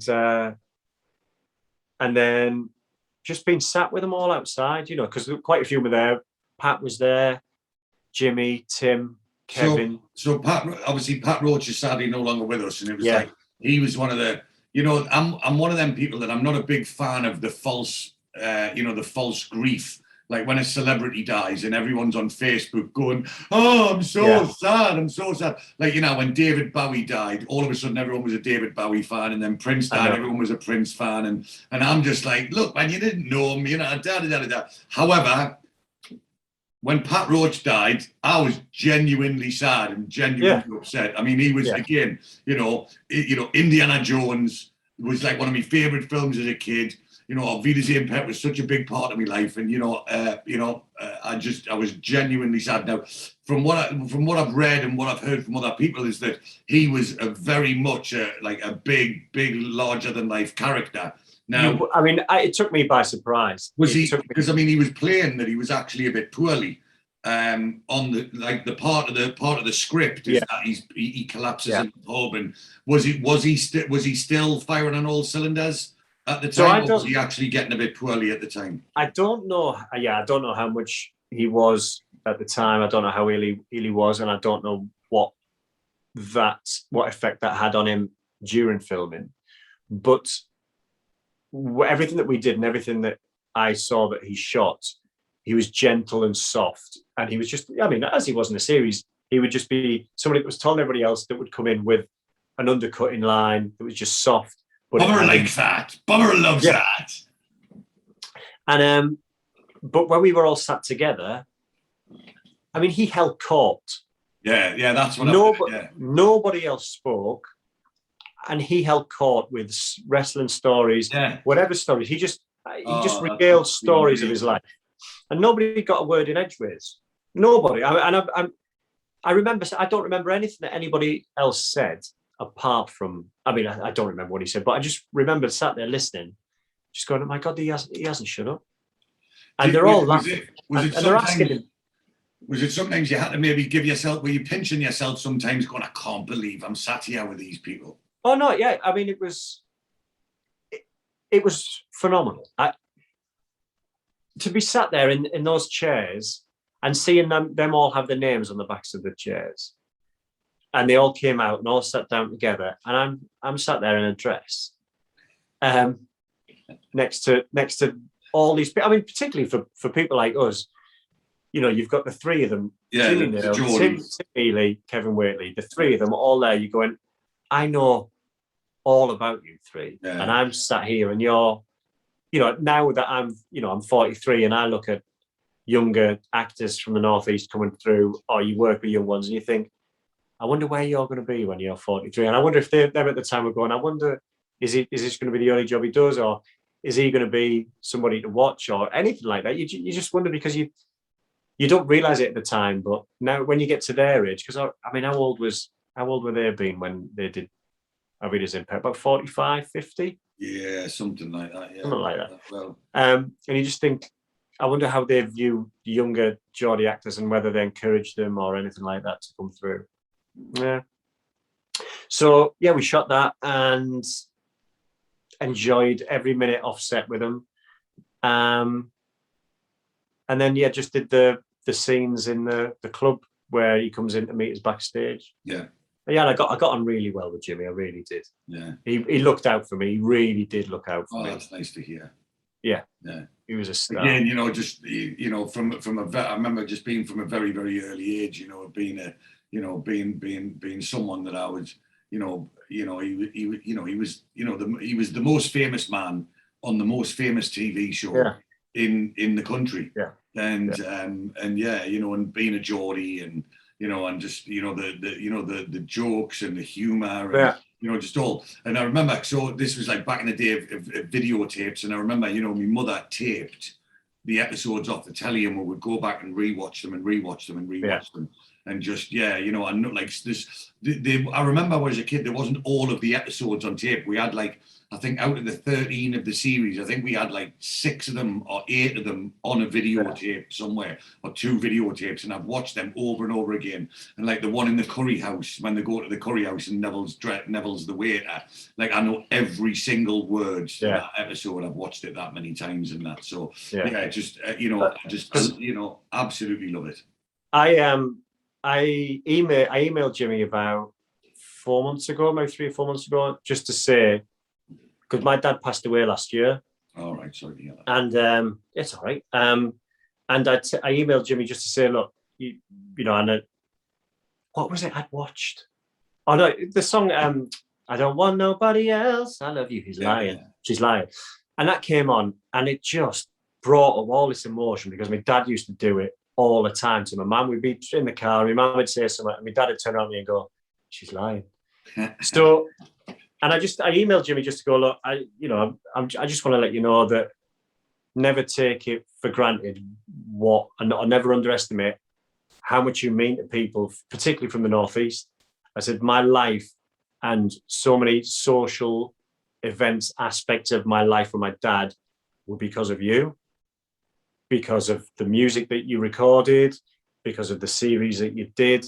And I just want to say that, my relationship with my dad was formed around things that you did so far away to me. In Teesside, you were only filming in the north, in Newcastle. It was like being up for Biker Grove. I can't imagine ever being up for Biker Grove because it was so far away, but it wasn't. It was 40 minutes. But Jimmy Nail and everything that he did meant so much to my dad, and it formed so much of my childhood. And I just sent him an email just to say, thanks for the memories. And he just said, he just replied, just saying, it's nice to know that I had an effect on your life. And it was, yeah. And it's the same for so many people like you, people like that have listened to this podcast, that when you actually look at what Auf Wiedersehen Pet means to families and what you pass down to a generation. I mean, people my age, our age, know it because our parents watched it. Yeah. And there's little bits of it that you then show your mates or people that are in your group that are maybe 10 years younger, 50 years younger, that you have a beer in the pub with. And it means a lot. Yeah, not to get too deep with you. No, well, do you know what? Do you know what, mate? As we've done nearly an hour there, and I think that would be a very, very poignant way to leave it. Yep. Mate, look, you've been fantastic, and I could talk to you for the next 10 hours. Yeah, but you've got your family coming back, and I've kicked. I don't know where they are. And I've kicked my girlfriend out the living room. She's currently sat in the bedroom, probably cursing me. So I'm going to have to go and cook the dinner and make up for it. But yeah, look, mate, what a fantastic way to finish.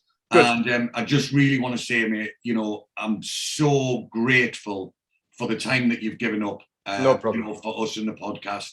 And you've always, anything, you ever need anything from the podcast. I know it's highly doubtful. But if you ever need anything from us, mate, all you got to do is ask. And I will. Thank you for having us on. And yeah, I want to say, I'm so, so grateful. Thank you very much indeed and I'm sure that our listeners and our watchers feel the same. So for that moment, we'll leave it there. Thanks very much. Lovely. Well, George, that was absolutely fantastic. What an absolute legend Mark is. So Brilliant. please do, if you enjoyed the interview, please do feel free to mention on Twitter that you listened to it and mention to Mark and just say thanks on behalf of the Auf Wiedersehen Again community. Definitely. Mark himself. What an absolute legend. So without further ado, let's move straight on to Series 3, Episode 2, Heavy Metal. So the episode opens and there are The Indian. The episode opens, they're on the River Tees, the transporter, Shadow, and then they're on the bridge, and then the 7 of them are on they keep calling it a ferry. I think the correct term is the gondola, isn't it? I don't know. Yeah. Anyway, but the thing that goes back and forward to the transporter bridge, and Moxey says, peculiar bloody bridge. And Dennis says, see, years ago, they used to build ships this far up the Tees and they couldn't put up a regular bridge. They couldn't get out to sea. And Barry says it's still here. What does it hurts me? How you swung this dealers. Again, George, same as you, my notes, wrote them. Some of these notes were from quite a while ago. Yeah, same here. Oz says, says, just economics, Barry. Says, see, the Granger's consortium put this job out to tender, high-tech civil engineering companies. Well, them all have overheads, bringing in cranes from the continent and what have you. The lowest quote they got was 2 million nicker. And Dennis says, well, we're way below that. Can we do it? And he says, yes, we can do it because we are low-tech. We're going to pull it down the same way that them put it up 90 years ago with pulleys and chains and sweat and toil. And Wyman says, where's it going? And Oz says, I'm not sure, kid. The Far East, I think.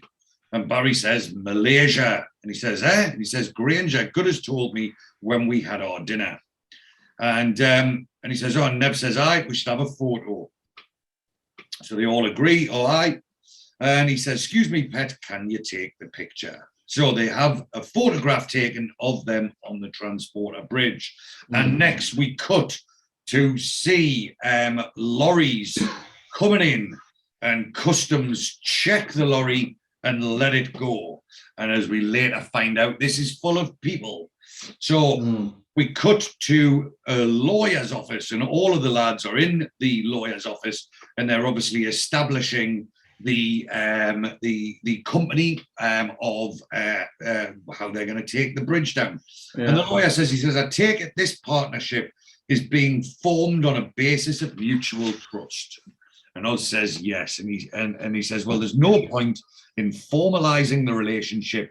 No need to register a company. All we need is a simple letter of agreement signed by you all. And Oz says equal dibs all the way around.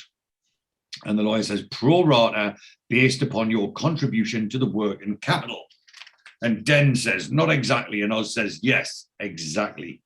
And then the lawyer says any possible profit. And Barry says eventual profit. And will also be divvied pari passu. The lawyer getting all technical there. And he says, pari par what? And Barry just says, equal slices of the cake, Mox. And Moxey says, well, why didn't you just say so? So the lawyer says, right, we'll get the letter drafted. You can sign it while you're here. Now all you need is a local bank account in the name of your partnership and you're ready to sign checks. And Neville says, well, we don't have a name. What are we going to call ourselves? And Bomber says, let's see what our initials spell. And Barry grabs a pen and paper. He says, may I? He says, wait. He says, Barry, Oz, Neville, Dennis, that's Bond. Very good. And he says, that's a good start, isn't it? It's a union coming together. He says, yeah, but you're left with B, M, and W. And he says, that's a good name for a car, but we've only got one vowel. And Moxey says, it's a bit like Countdown, this. Says, hang on, what's your real name, Bob? And he says, oh, good thinking, Moxey. Brian. So Moxey realizes another B. And Wyman says, my middle name is Ian, if that's any use. And Oz shouts, dim knob.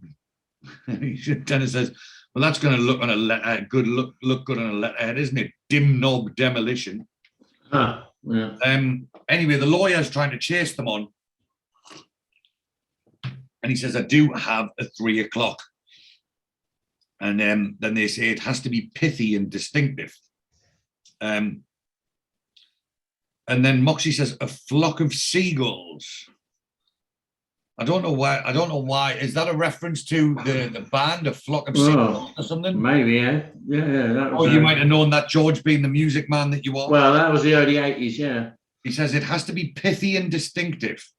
And Moxey says, a flock of seagulls. And it's a weird, strange line. If anybody knows, if anybody understands the context. I think their hit was called Thinking of You, so I don't know where that comes from. Anyway, Oz says, Moxey, shut your lid. And the lawyer says, okay, let's reschedule, sleep on it.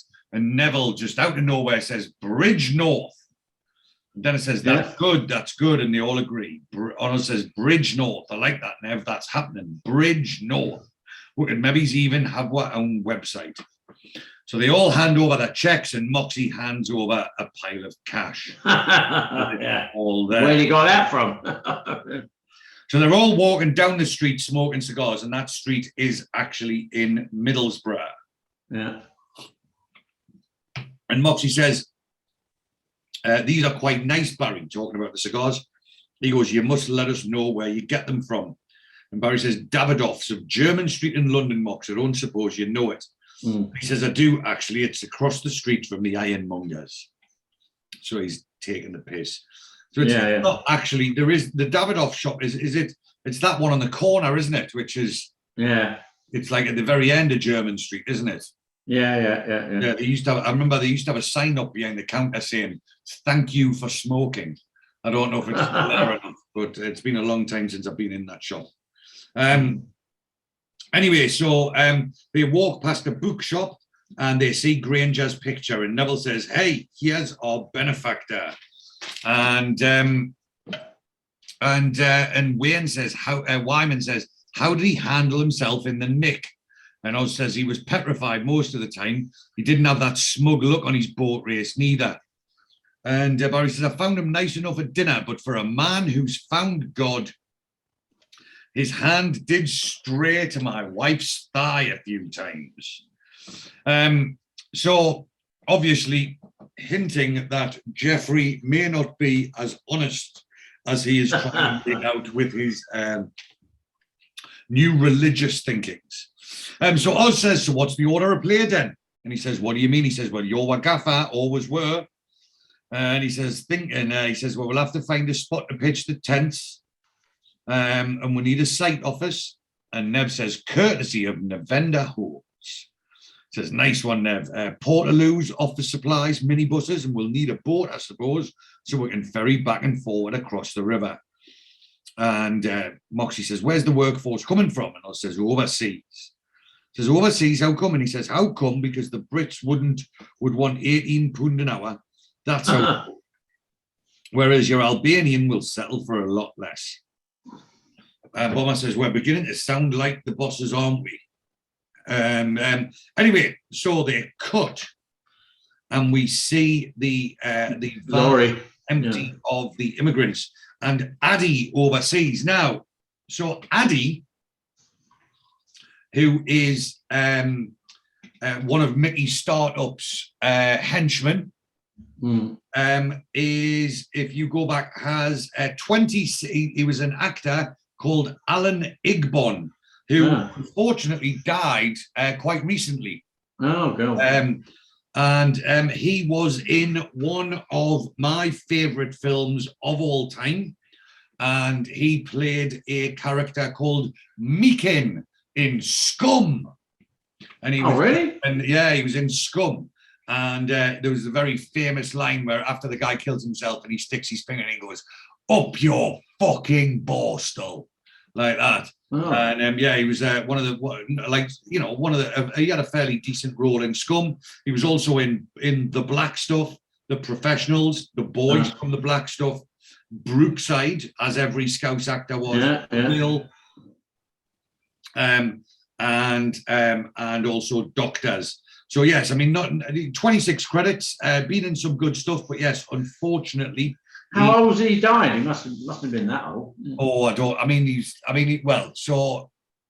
so Scum was made in basically in the 70s when it was. I think it was made 76, the year I was born. Yeah. So that's 45 years. I was 11.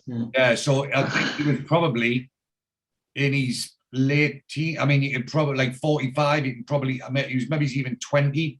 So yeah, he's probably about 65, in his 60s. So unfortunately, he was like I say, passed away recently. But yes, like I say, fantastic character from one of my favorite movies. Anyway, so he says he's unloading obviously the illegal immigrants off the back of the lorry, and he says, "I'll take 6 back to the pool," meaning Liverpool, I'm assuming. Yeah. He says, "Take the rest of the house in Salford, and she'll come with me." And he obviously picks the young lady off the back of the truck. Yeah. And then Den and Oz, they cut to Den and Oz, and they go and meet the gangmaster on the banks of the Tees with the bridge in the background. And we soon discover he's called Yorgo, and he says, "How are you, my friend?" But again, let's just cut back there. So, did we mention him last time? Where are we? Oh no, I haven't got him written down. We'll talk about him next time. We do have three other people to talk about. So he says, "How are you, my friend?" And I says, "I'm champion." He says, "Dennis, this is Yogi." And he says, "Nice to meet you." And he goes, "Yorgo." And he goes, "Sorry." He goes, and then he says, "I have to tell you, this not soft job. Many of my peoples, they work hop fields and pluck chicken, not right. This needs skilled men, engineer, military." So Oz says, "This leading you up to asking me for more money?" And he says, "This leading me up to me asking you for more money, yes." And he says, "We had a deal, pal, remember? Now, if you're trying to shaft me, I've still got 2 weeks to get somebody else." And he says, "Find somebody else. You work through me." And Dennis says, "How much extra do you want?" And he says, 10,000. Against 10,000. And Oz says, 10,000, knob off. Anyway, at this, there's a fairly large gentleman jumps out of the car. And Oz says, "What's up with him?" And he says, "He is upset because you upset me." And he goes, "Well, how upset would he be if I gave you a slap?" And Dennis says, "Look, Oz, he says he's got a point. I mean, you couldn't pull a bridge down with chicken pluckers. He says, maybe there's some middle ground here, How about we'll give you 5,000 now, and if you knock the bridge down within 6 weeks, we'll give you another 5,000 bonus." And he says, and Oz says, "Aye." And he says, "Is deal." And he goes, your friend, think with his head." And Oz says, "What does your friend think with? His bollocks." And he goes to pull a gun out. Which is, not very British of him, is it? For Christ. No. It's not cricket. No. And he goes, "Stop bullshit. You have advance." And he goes, "It's all there." So he says, "Very good. Monday 25th, you have 50 peoples." And then Dennis says, he goes, "I can't believe you were going to give that bloke a slap, man." He goes, "He had a gun. You could see it sticking out of his jacket." And Oz again's eye window dressing. He goes, "I'll tell you what, lad." He goes, "There's something to be said for just driving a minicab." Anyway, so Nev calls Brenda and he says, "Hello, Pet, it's me. You're working late." And she said, "Oh, how did it go?" He says, "Is it all signed and sealed?" And he says, "Aye, for better or worse." And she says, "It's for the best, Neville. One of the words that we never use. I'm broke, I'm stressed, I'm depressed. I'm too old." He says, "Right, are you on your way back?" And he says, "No, we're going to stop over, have a bite at Oz's, I've fixed Debbie's, and she says, I've fixed Debbie's party, taken the back room at Guido's, have a disco and everything. And he says, well, that's going to cost, isn't it? And she says, hello, what were we just saying? He says, fine, champagne, limousines, ecstasy, whatever.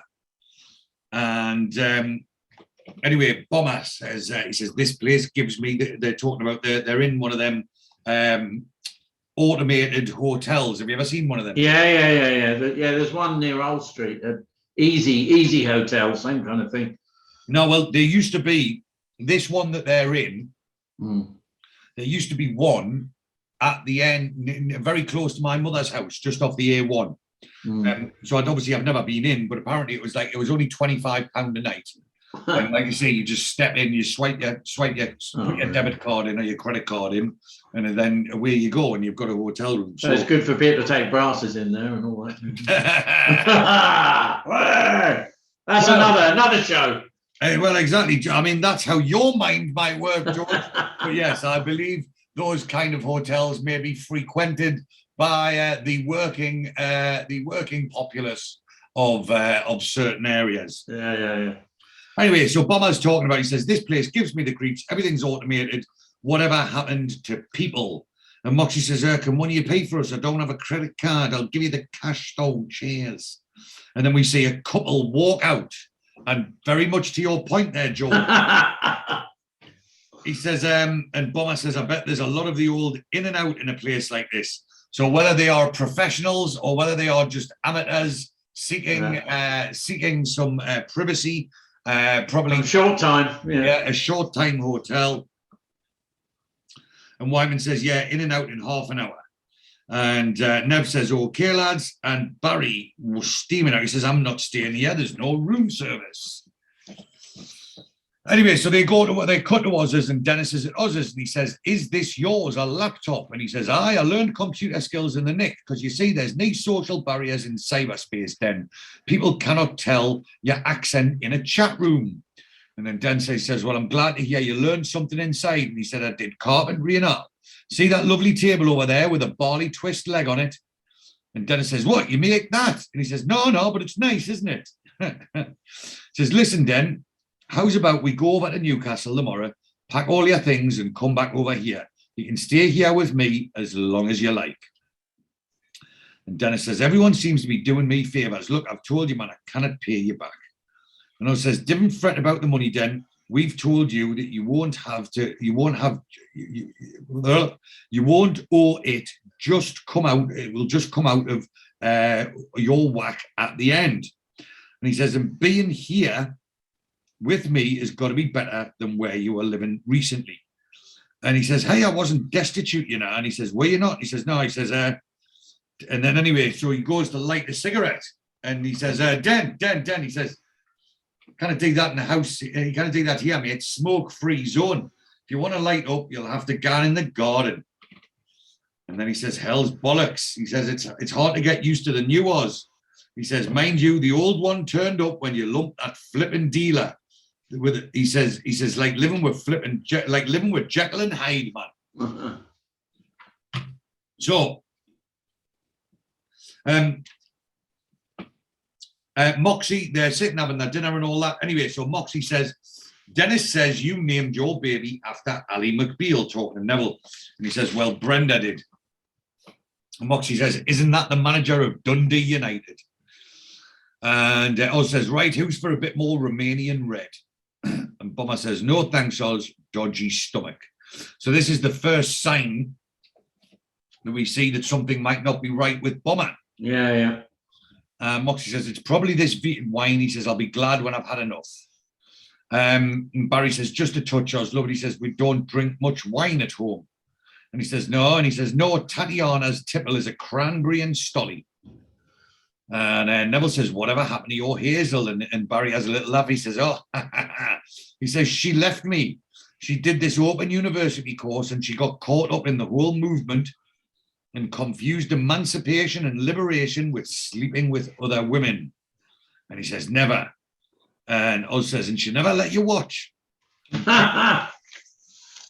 And Barry says, I always wondered why she was such a Melissa Etheridge fan. Yeah, Minister Etheridge, yeah. I don't know who's Melissa Etheridge. A bit of a sort of rocking lesbian in the 80s. Leather trousers and, yeah. Oh, well, there we go. I'm glad you're here, George. Had a couple of hits. She was quite good. Yeah. And then he says, no, she moved in with an aromatherapist from Solihull. He says, actually, I saw her a year back. She was trying to change a rear tyre on the hard shoulder. On the M6. She was tooled up in the Bentley. Of course, she had absolutely no inkling how rich and successful I'd become in the meantime.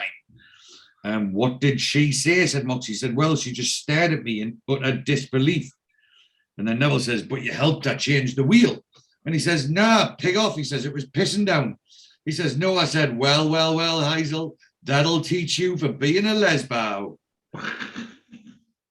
And then Dennis chimes in. He says, I've got 2 ex-wives, me, couple of kids I never hear from, like.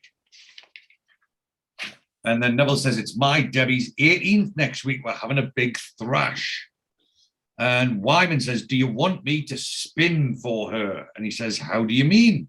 And Oz says, well, that's what he does, the band, like. He's a turntablist, a mixmeister. He's a DJ man, records.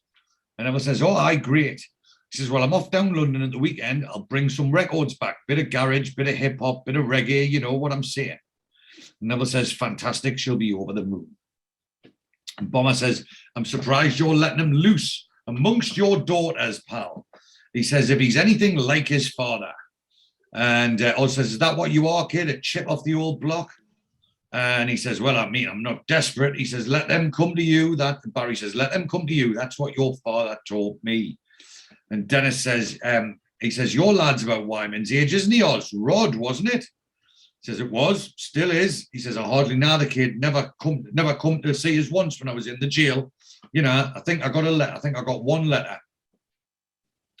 Moxey says, took his mother's side, did he?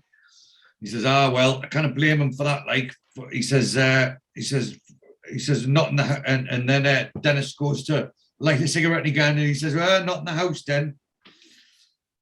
Anyway, so they're at the site the next day, and Granger turns up, and yeah, he's all fully cheesy and smiley, and he says, oh, good to see you.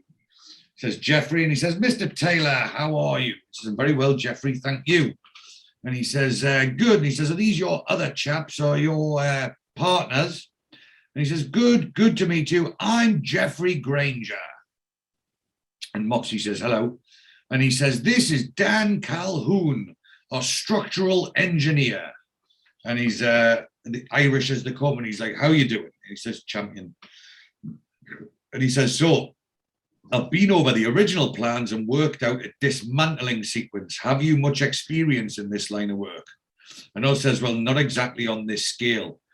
And he says, well, if you don't dismantle it in the proper order, you run the risk of creating sectional stress.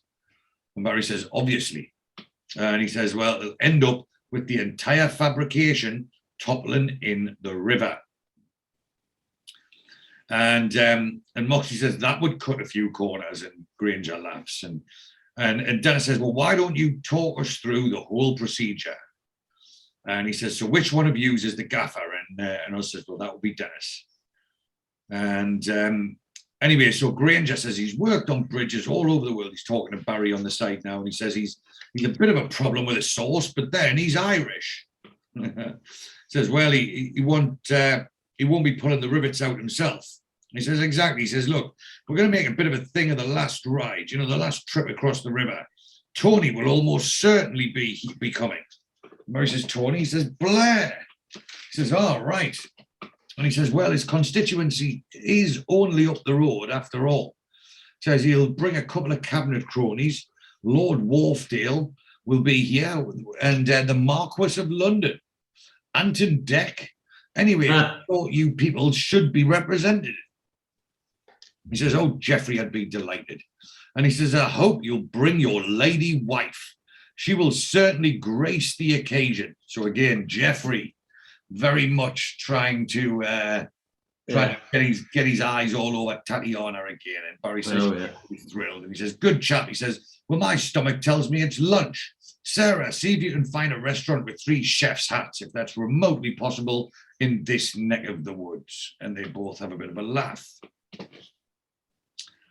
So we cut to the back to Mickey Startups Club. And the recent immigrants are now doing Moxey's old job. So what we first saw Moxey doing and taking the rubbish out of that, we now see one of the recent immigrants also doing that, and there's another one washing the car.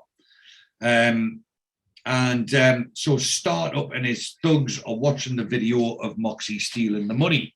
So just to cut back there. So Mickey Startup also, unfortunately, died quite recently. Oh, God. Around the same time as Alan Igbon. But Mickey Startup was played by a man called Michael Angelis, who had a fairly extensive career. Yeah, I've seen him in a few things, yeah. 105 credits on IMDb. And do you know where the vast majority of his credits come from? Oh, I can't think. I know his face, but... Something I think that you'll be a big fan of, George. Think of Carol Vorderman TV? No. Well, we've seen your obsession with Carol Vorderman is getting it's getting a bit out of control, actually. It is getting a bit out of control, George, but never mind. Anyway, think of his accent. So most of his Brookside. No, I'm sure he was on Brookside, but he did a lot of Thomas the Tank Engine. Oh, bloody hell, no. Thomas the Tank Engine originally was Ringo Starr. Of course, yeah. But then I think it got to the point where Ringo Starr couldn't be asked anymore or whatever. Yeah. So Mickey Startup was Thomas the Tank Engine. But he also did Corrie, Z Cars. Oh, Robin. I watched that back in the 70s. Yeah, Robin's Nest. Yeah. Minder. Oh. George and Mildred. Yeah. Boys from the Black Stuff, The Professionals, Bergerac, Bread. Yeah. As with nearly every single one, was also in Boone. Oh. Lovejoy, The Liver Birds, Commoners Muck, which also had Tim Healy in it. Holby City, Heartbeat, The Bill, and Casualty.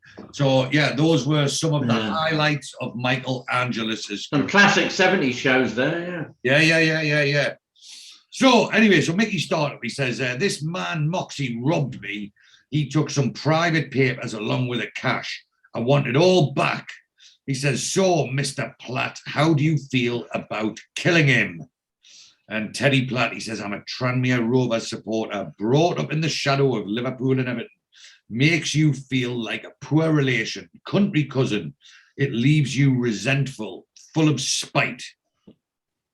And so Mickey Startup says, was that a yes?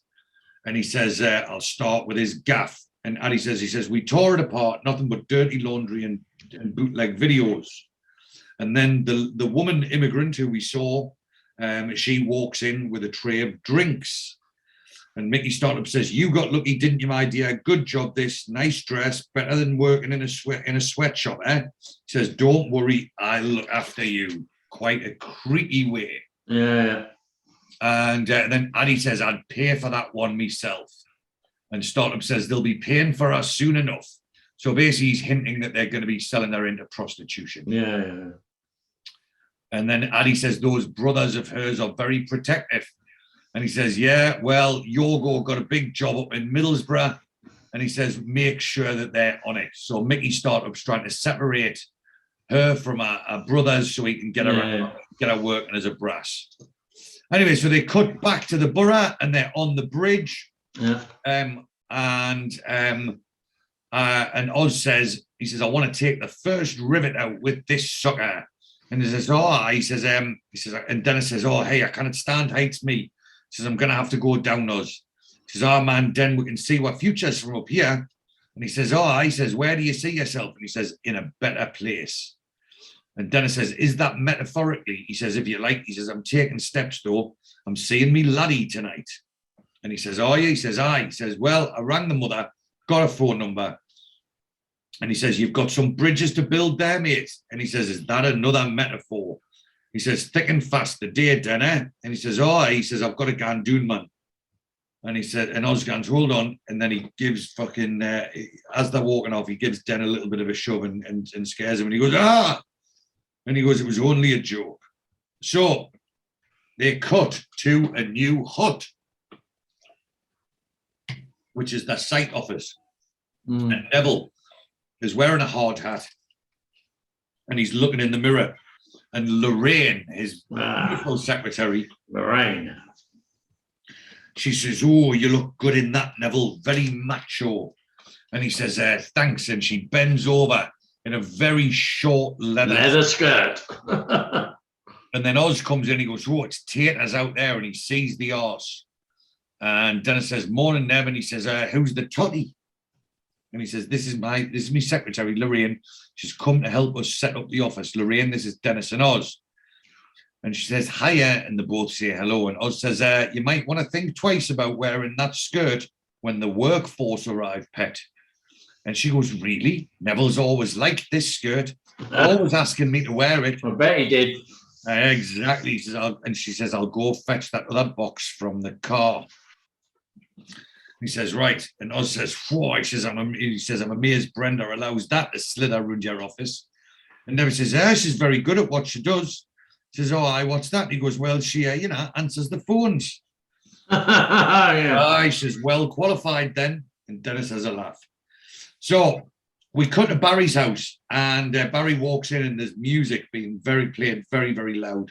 And you can clearly see he's not happy and, there's clothes and shit everywhere. And Caddy is playing air guitar. Now, so Caddy is played by a Serbian actor called Dragan Mikanovic. Very Serbian name. Yeah. And he has basically, whenever there is the want of a, token Russian or Eastern European, he gets called up. He's the go-to man. Yeah, he was in Ultimate Force, the SAS drama with Ross Kemp. He was in Spooks. He was in Layer Cake. And ironically, well, he played, do you remember in Layer Cake, the assassin? Yeah. You never actually see him, but you just hear his voice on the phone. Oh, okay. And the assassin was called Dragon. So Dragon played Dragon. He was in Casualty, Rock and Roller, Ashes to Ashes, Silent Witness, Papillon, and obviously numerous Serbian TV films. So Barry comes in and he says, Mrs. Greenland not been in today? And he says, of course she did. She leave at 4 o'clock. And he goes, how can you make this much mess in 2 hours? And he goes, hey, Barry, chill, mellow out.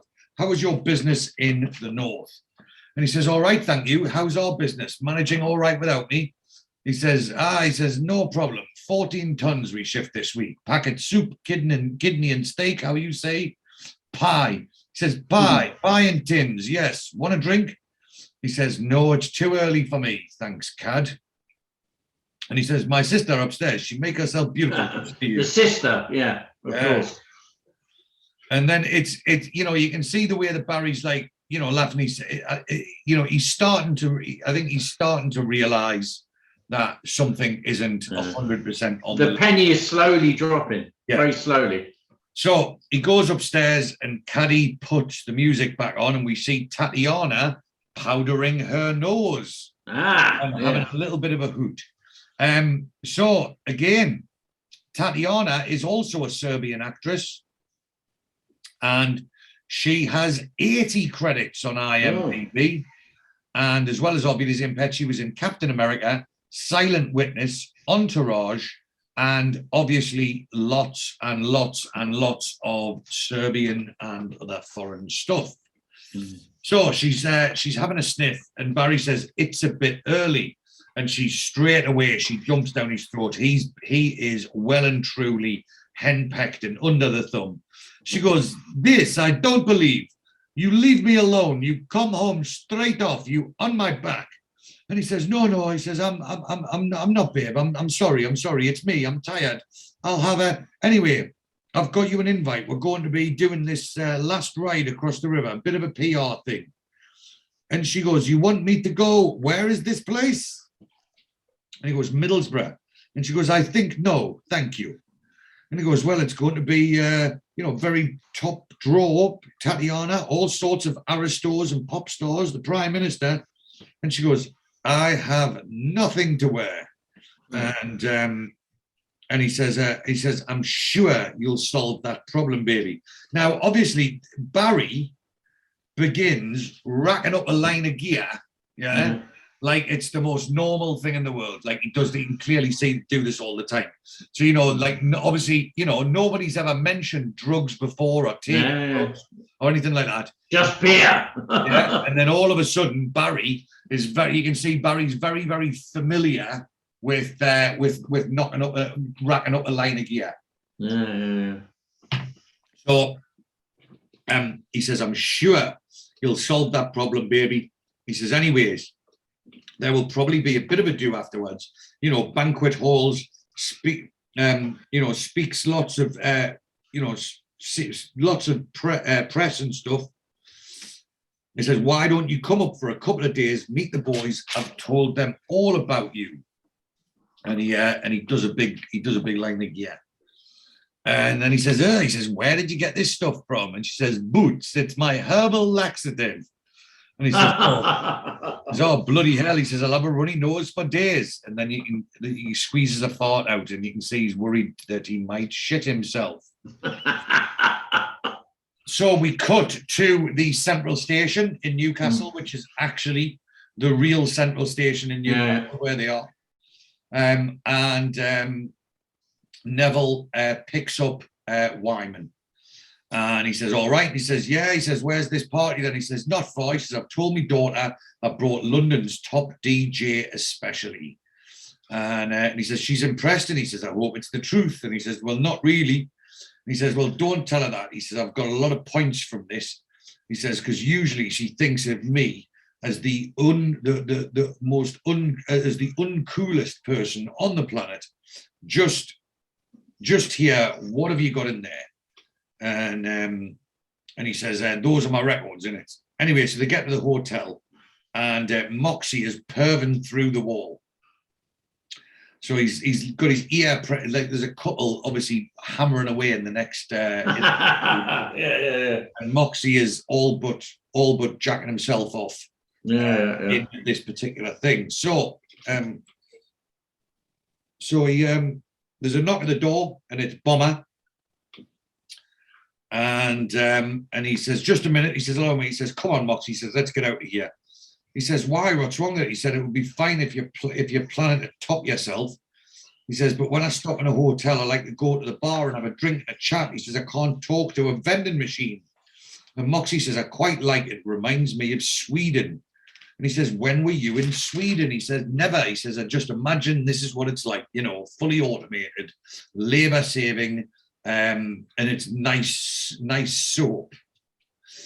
Bomber says, let's go down the pub. And he says, okay. So we cut to Oz in a bar, gets a 0% beer, and then Rod comes in, fantastic guest of the show, Mark.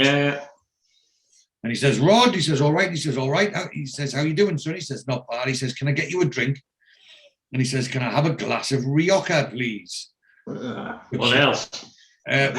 Remember, the favourite tipple of Leslie St. John was the white Rioja. Rioja. And he says, a glass of Rioja. He says, is this your local? He says, I come here sometimes. He goes, canny place. He goes, so I spoke to your mother. Do you see much of her?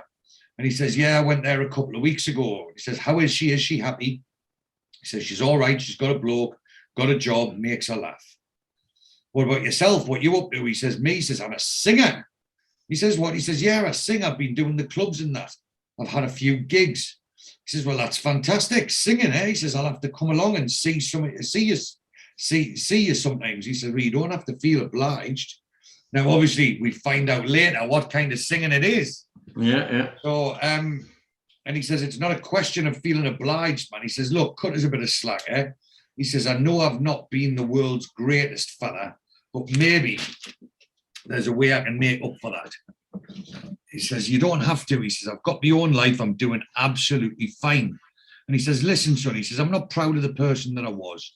You know, I'm not proud of going to jail or being the kind of husband that I was to your mother.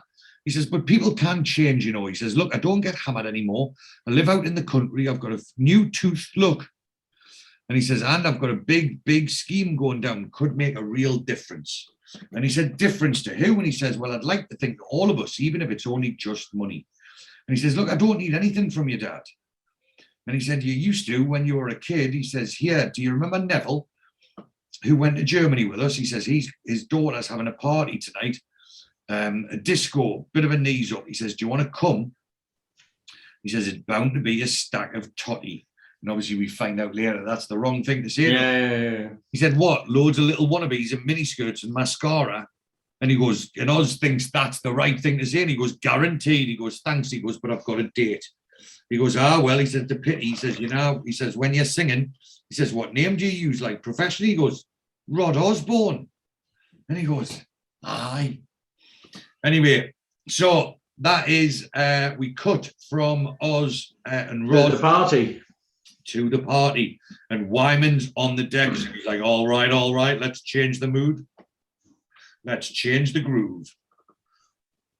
He says, let's disco down with a request from the birthday girl. And we hear a scream. And he said, love is the drug. Let's hear it from Mr. Perry. Anyway, so Debbie comes up and he says, before your time, this one. And she says, it's me dad. He loves Roxy music. And she gives him a bit of a come on. She goes, can I buy you a drink? And Wyman says, no, not in the job. He says, what are you drinking? And she goes, too much. And he goes, yeah, I've heard you. And then, so it's a bit weird. She was giving him the come on, and then he sort of, then he gives it the back, and she seems to step back. He says, yeah, he goes, I've heard some of you, you're some wicked girls up here. She goes, oh yeah, and who told you that? He goes, just a rumor. She says, I've had no first-hand experience. And yeah, there's a definitely a hint of likes going on there, back and forward between Debbie and Wyman. Anyway, we cut to Mox and Bomber in the pub, and Moxey's ordering the drinks. He says, tar, love, and one for yourself. And then he says, thanks, lad. He says, cheers, mate. He says, you know, Bomber, you know what Bomber fancies if we make a Bomber 2 out of this? And he says, no, what's that? He goes, open a nice little nursery somewhere in the Vale of Evesham, working in the fresh air. And he says, looks like you've seen plenty of fresh air over the past few weeks, judging by the look of you.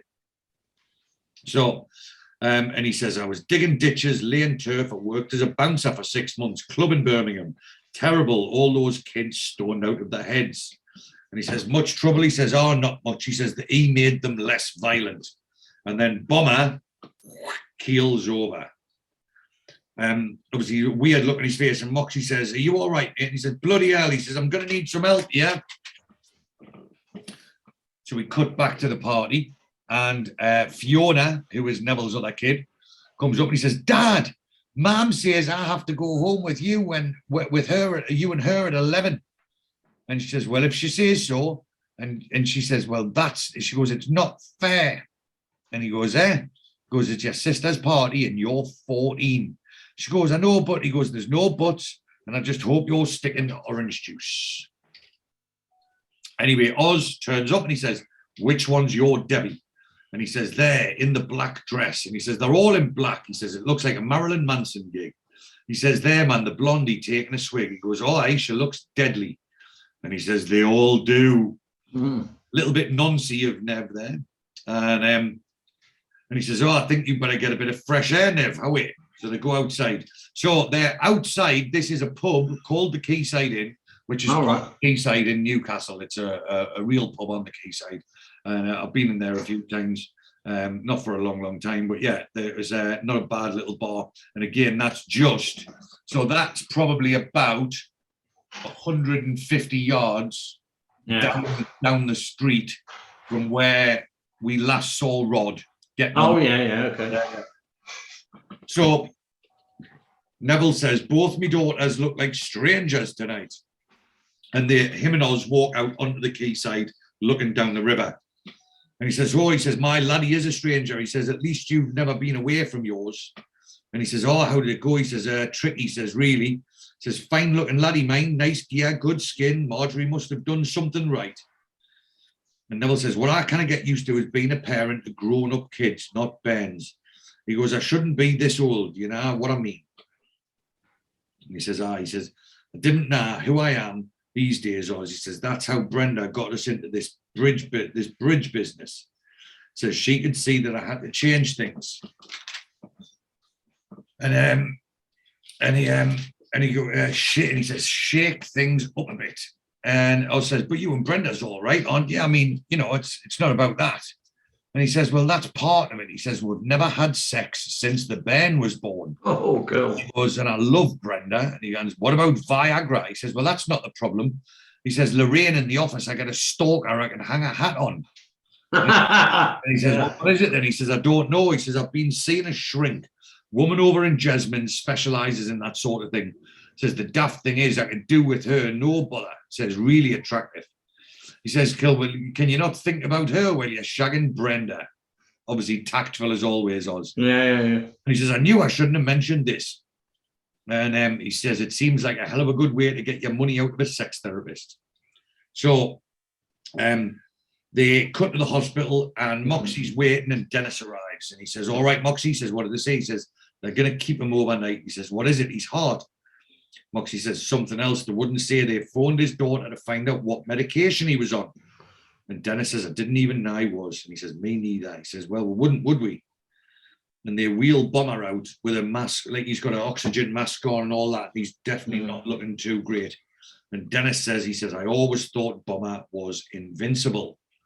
Yeah, didn't we all? Yeah. Yeah, so we cut and we see Teddy Platt searching for Moxey. Now, this is obviously supposed to be a cafe in Liverpool somewhere, but that cafe is actually in Maidenhead, just down from me. Yeah, I know exactly where it is. I can't say I've ever been in it, but I know exactly where it is. So yeah, it's right in the centre of Maidenhead. And so Teddy Platt walks into the cafe and he says, one of you's Lenny Cowan. And the fella goes, why? He says, I'm looking for a bloke called Moxey. Someone in the Grapes told me that he nicked your motorbike. And he goes, I know he friggin' did. He says, well, did you ever get it back? He says, eventually, but I can't afford to fix it. He says, where was it found? Was it local? He says, no, the police in friggin' Middlesbrough fished it out the river. That's a nice one, mate. So they cut back to the bridge. So this is the final trip across the river, and there's obviously protesters there, and they're screaming, "Save our bridge!" And there's a reporter there, so the transporter ferry sets off on its last ride after servicing this community since 1911.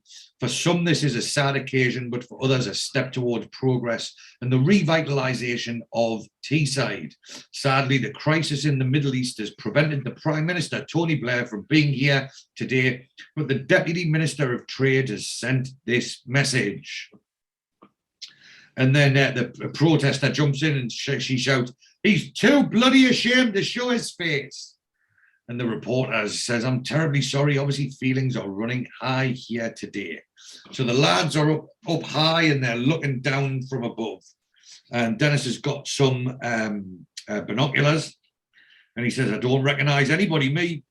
And Neville said, they were inviting every famous person from Middlesbrough. And I says, "Well, that's Chris Rea and he's on tour." And he says, "Isn't David Coverdale from Red?"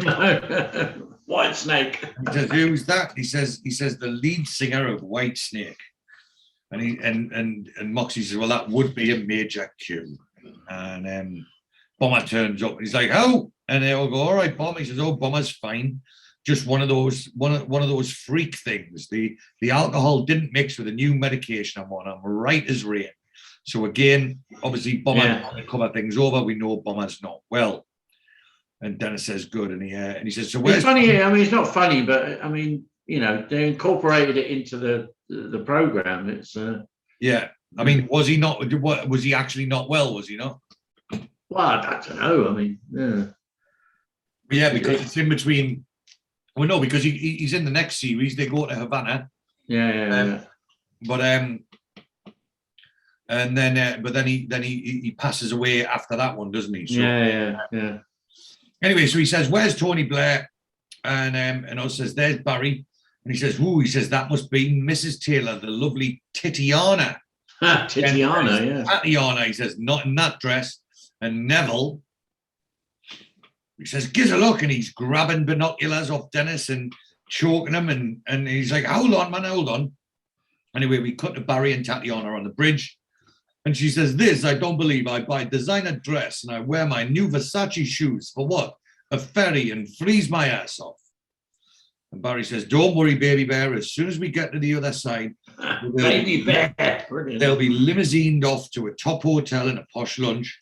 Look, sweetie, this is historic. In a month's time, me and the lads are going to pull this whole thing down." Tatiana says, "If you pulled it down last month, I wouldn't need to be here." Anyway, so Jeffrey Granger sidles up and he says, "Barry, Jeffrey," says Tatiana, "very sorry about the PM not making it. So I very much wanted you to meet him." And Barry says, "But Ant and Dec are here, aren't they?" And then typical politician, again, this is the kind of person Jeffrey is. He says, "Well, I haven't heard they're not." Like, he's an absolute army prick, isn't he? Anyway, so the bus arrives with the immigrants on, and you can see Yorgo is putting them into houses. And then we cut to some, terraced street in Middlesbrough. He's like, "Come on, everybody, get off bus. Let's go, move yourself. Okay, 10 will sleep upstairs, 10 will sleep downstairs. Come on, there is one kitchen for you cook, one bathroom for you. You can piss in yard." Mm-hmm. So they cut to some hotel, and there is dinner, and Oz arrives. So they're trying to stop Oz entering the dining room because he's not dressed correctly. And he says, "Look, I'm here to see Mr. Taylor. I don't need a tie." And so he comes in, and Tatiana says, "Who's this?" And Barry says, "This is Oz. I told you about him, baby. Oz over here." He says, "You know Jeffrey, of course. Let me introduce you to my wife, Tatiana." And he says, "Hello, lovely to meet you, pet. And this is her brother, Caddy." He says they drove up together from Droitwich.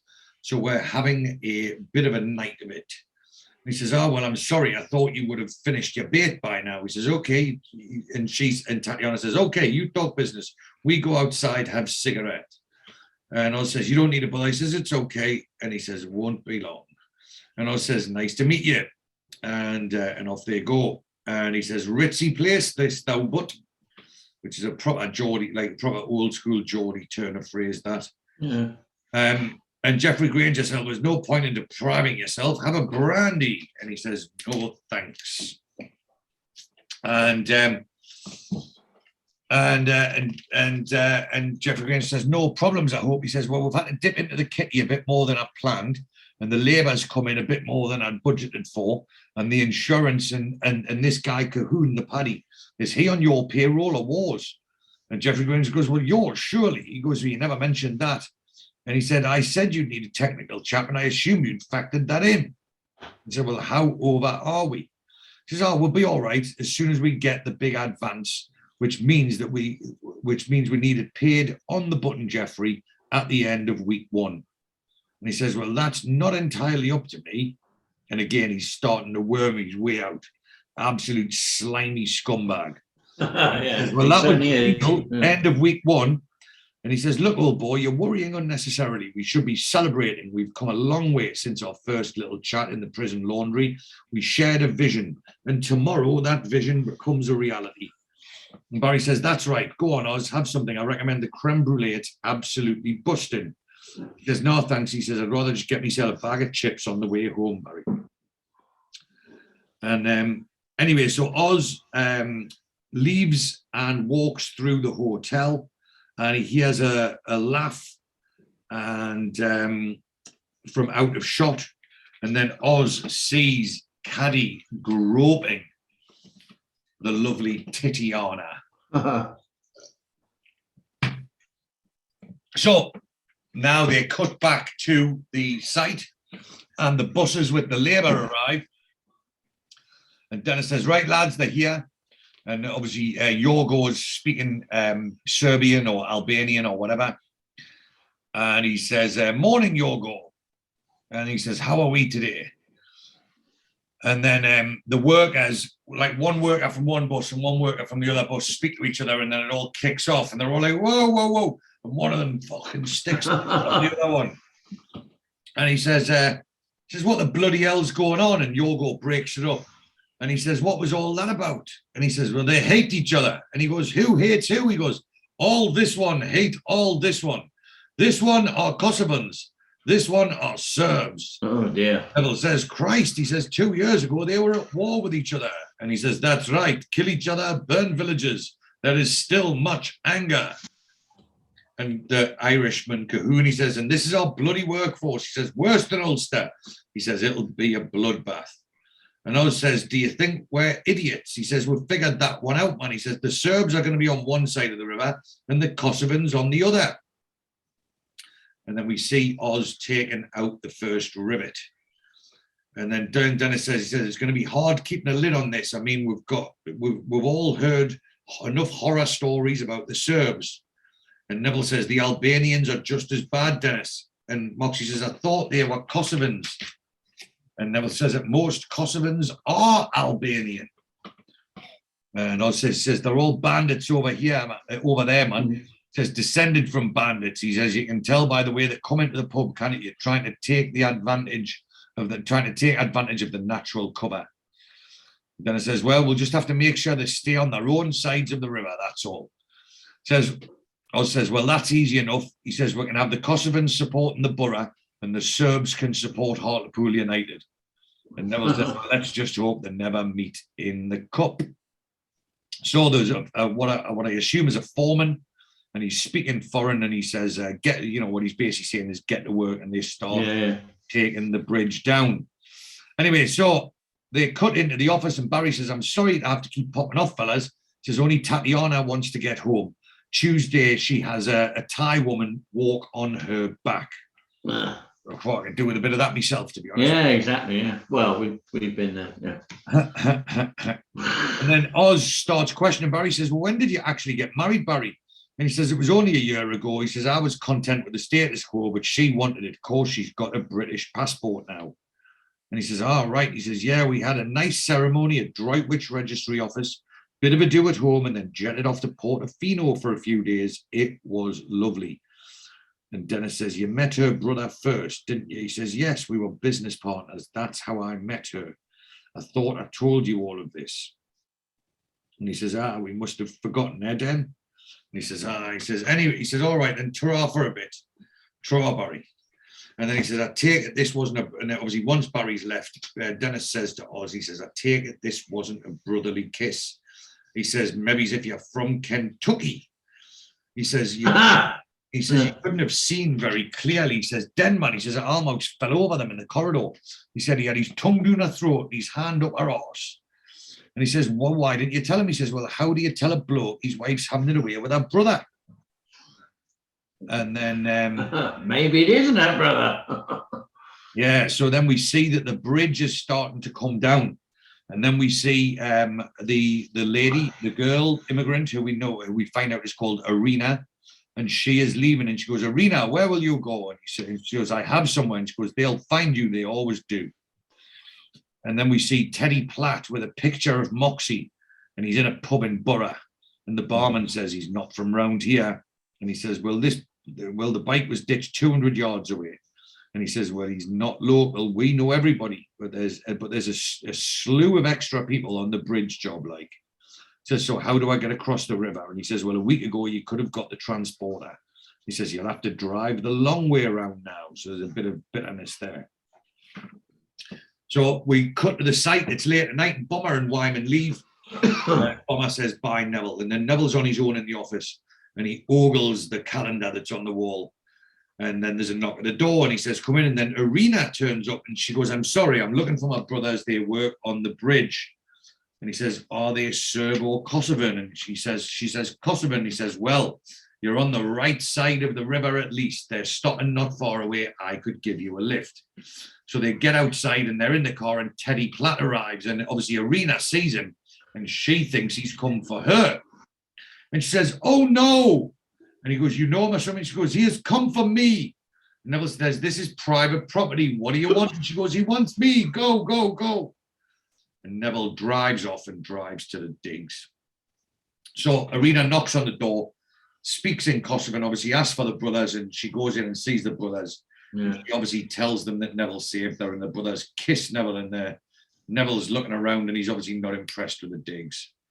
So next day, there's obviously complaints have been put in, and Yorgo is very unhappy. He goes, you peoples piss me off. It's no your business how my people live. That's my business. And Neville says, the place is bog awful. It's a disgrace. You're exploiting these poor bastards. And he goes, he know how this work. We make flight deal. He goes, they do good job, yeah or no? And he goes, aye, they're working fine. And he goes, British do better, British cost more. You people are piss-brain amateurs. And he goes, how much extra will it cost to find them some better digs? Bomber says, and he says, he says, a lot. He says, well, maybe Granger's people could chip in. I mean, they're not going to want the press to think that they're exploiting foreign workers. And Cahoon chimes in. He says, Jesus, you're living in cloud cuckoo land. He goes, firstly, it's not foreign labour, son. It's black. And he goes, and secondly, your used bunch are the contractors here. The Havisham outfit has no moral or fiscal responsibility in this matter. He says, that bloke's right. You're a bunch of bloody amateurs. And he walks out and everyone looks at us. And he says, well, what are you all looking at me for? He says, I told you in the beginning. He says, we are the gaffers on this one. And I went out, I shopped around and I got the best deal what I could. And Mama says, well, maybe we're the gaffers, but it weren't so long ago we weren't. And he says, these fellas are living like we were in Germany. And Neville says, believe me, our hut was luxury compared to the squalor they're trying to live in. We've at least got to find a half decent place for this lass to move to. Mm. And he says, and Wyman says, well, she can stop in our hotel. Feels quite Albanian to me. And Oz says, oh, maybe you could take her home, Never. I'm sure Brenda would understand. Shut off, Oz. And he goes, all right. He says, don't let this get personal. He says, well, look, you could just tell me what you all want to do, because it comes out of our wedge. And Dennis says, he says, well, go to London, see your pal Granger. Maybe you'll meet we're halfway. And he says, Moxey says, this bloke who's looking for the skirt, Nev, says, did he have a Liverpool accent? And we cut to the pub, and they are sitting, and the lads are sitting with Irina and her brothers, and they're all getting a drink. And Neville says, well, what we're trying to do is get you all better digs, places to sleep. And Irina translates. He says, but in the meantime, we're going to chip in and get your sister somewhere, because she kind of kicked down with 20 blokes. And obviously, they're all very blank looks. And Wyman says, I don't think they sort of misunderstood what he was saying, didn't they? So, well, they do, yes, because he says, I don't think they got off of that. He says, and then Neville says, we get you hotel with friends. And she translates. Obviously, the brothers think there's something untoward and they start kicking off. And he goes, hey, what's wrong? And he says, I think that they've got hold of the wrong end of the stick, Nev. And Bomber says, oh, no, it's all above board, no strings. He says, I'm a grandfather. And she translates again, and it all calms down. And she goes, I told them you're good people. We can trust you.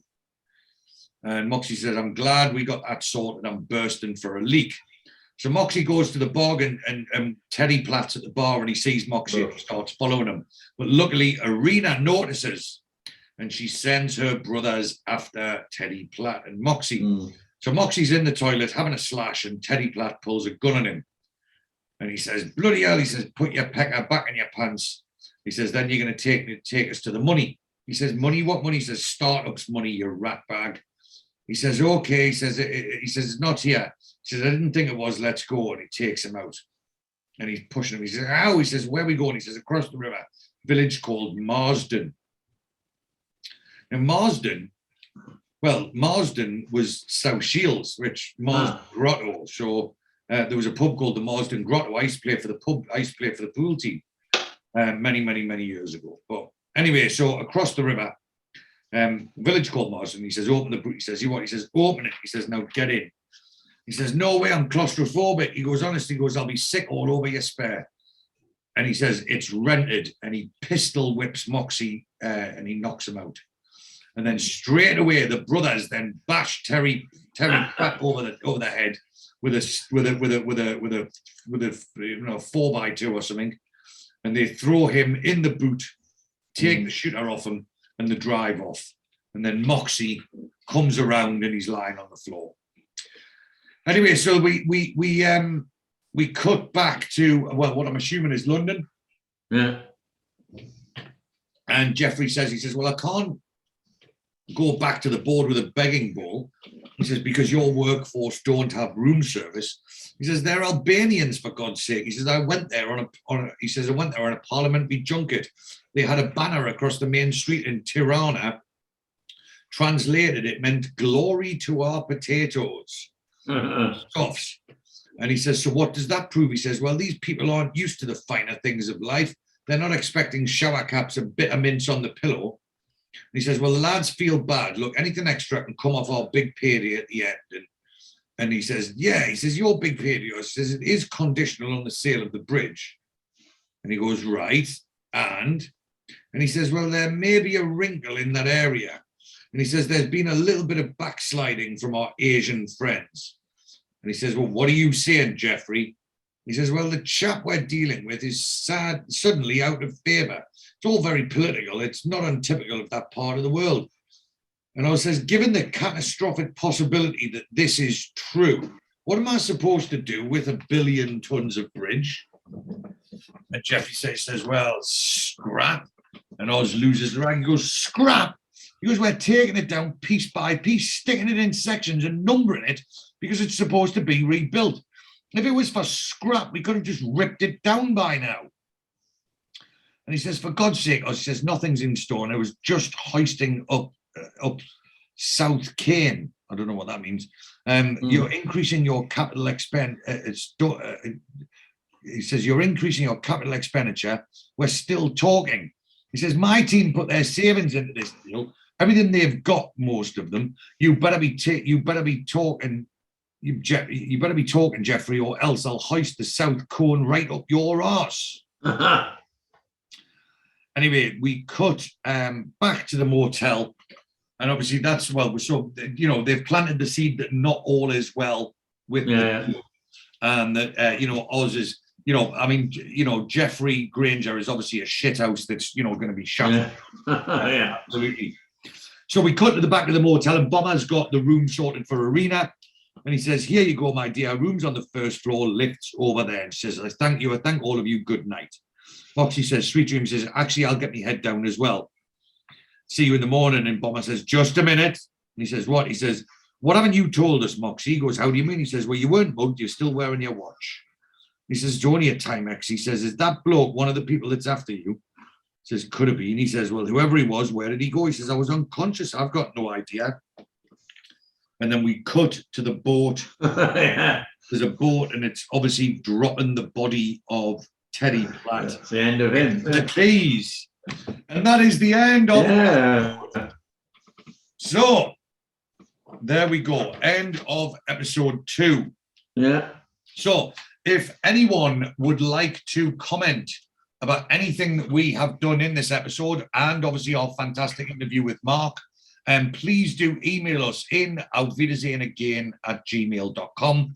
Please follow us on Instagram @Auf Wiedersehen Again Podcast.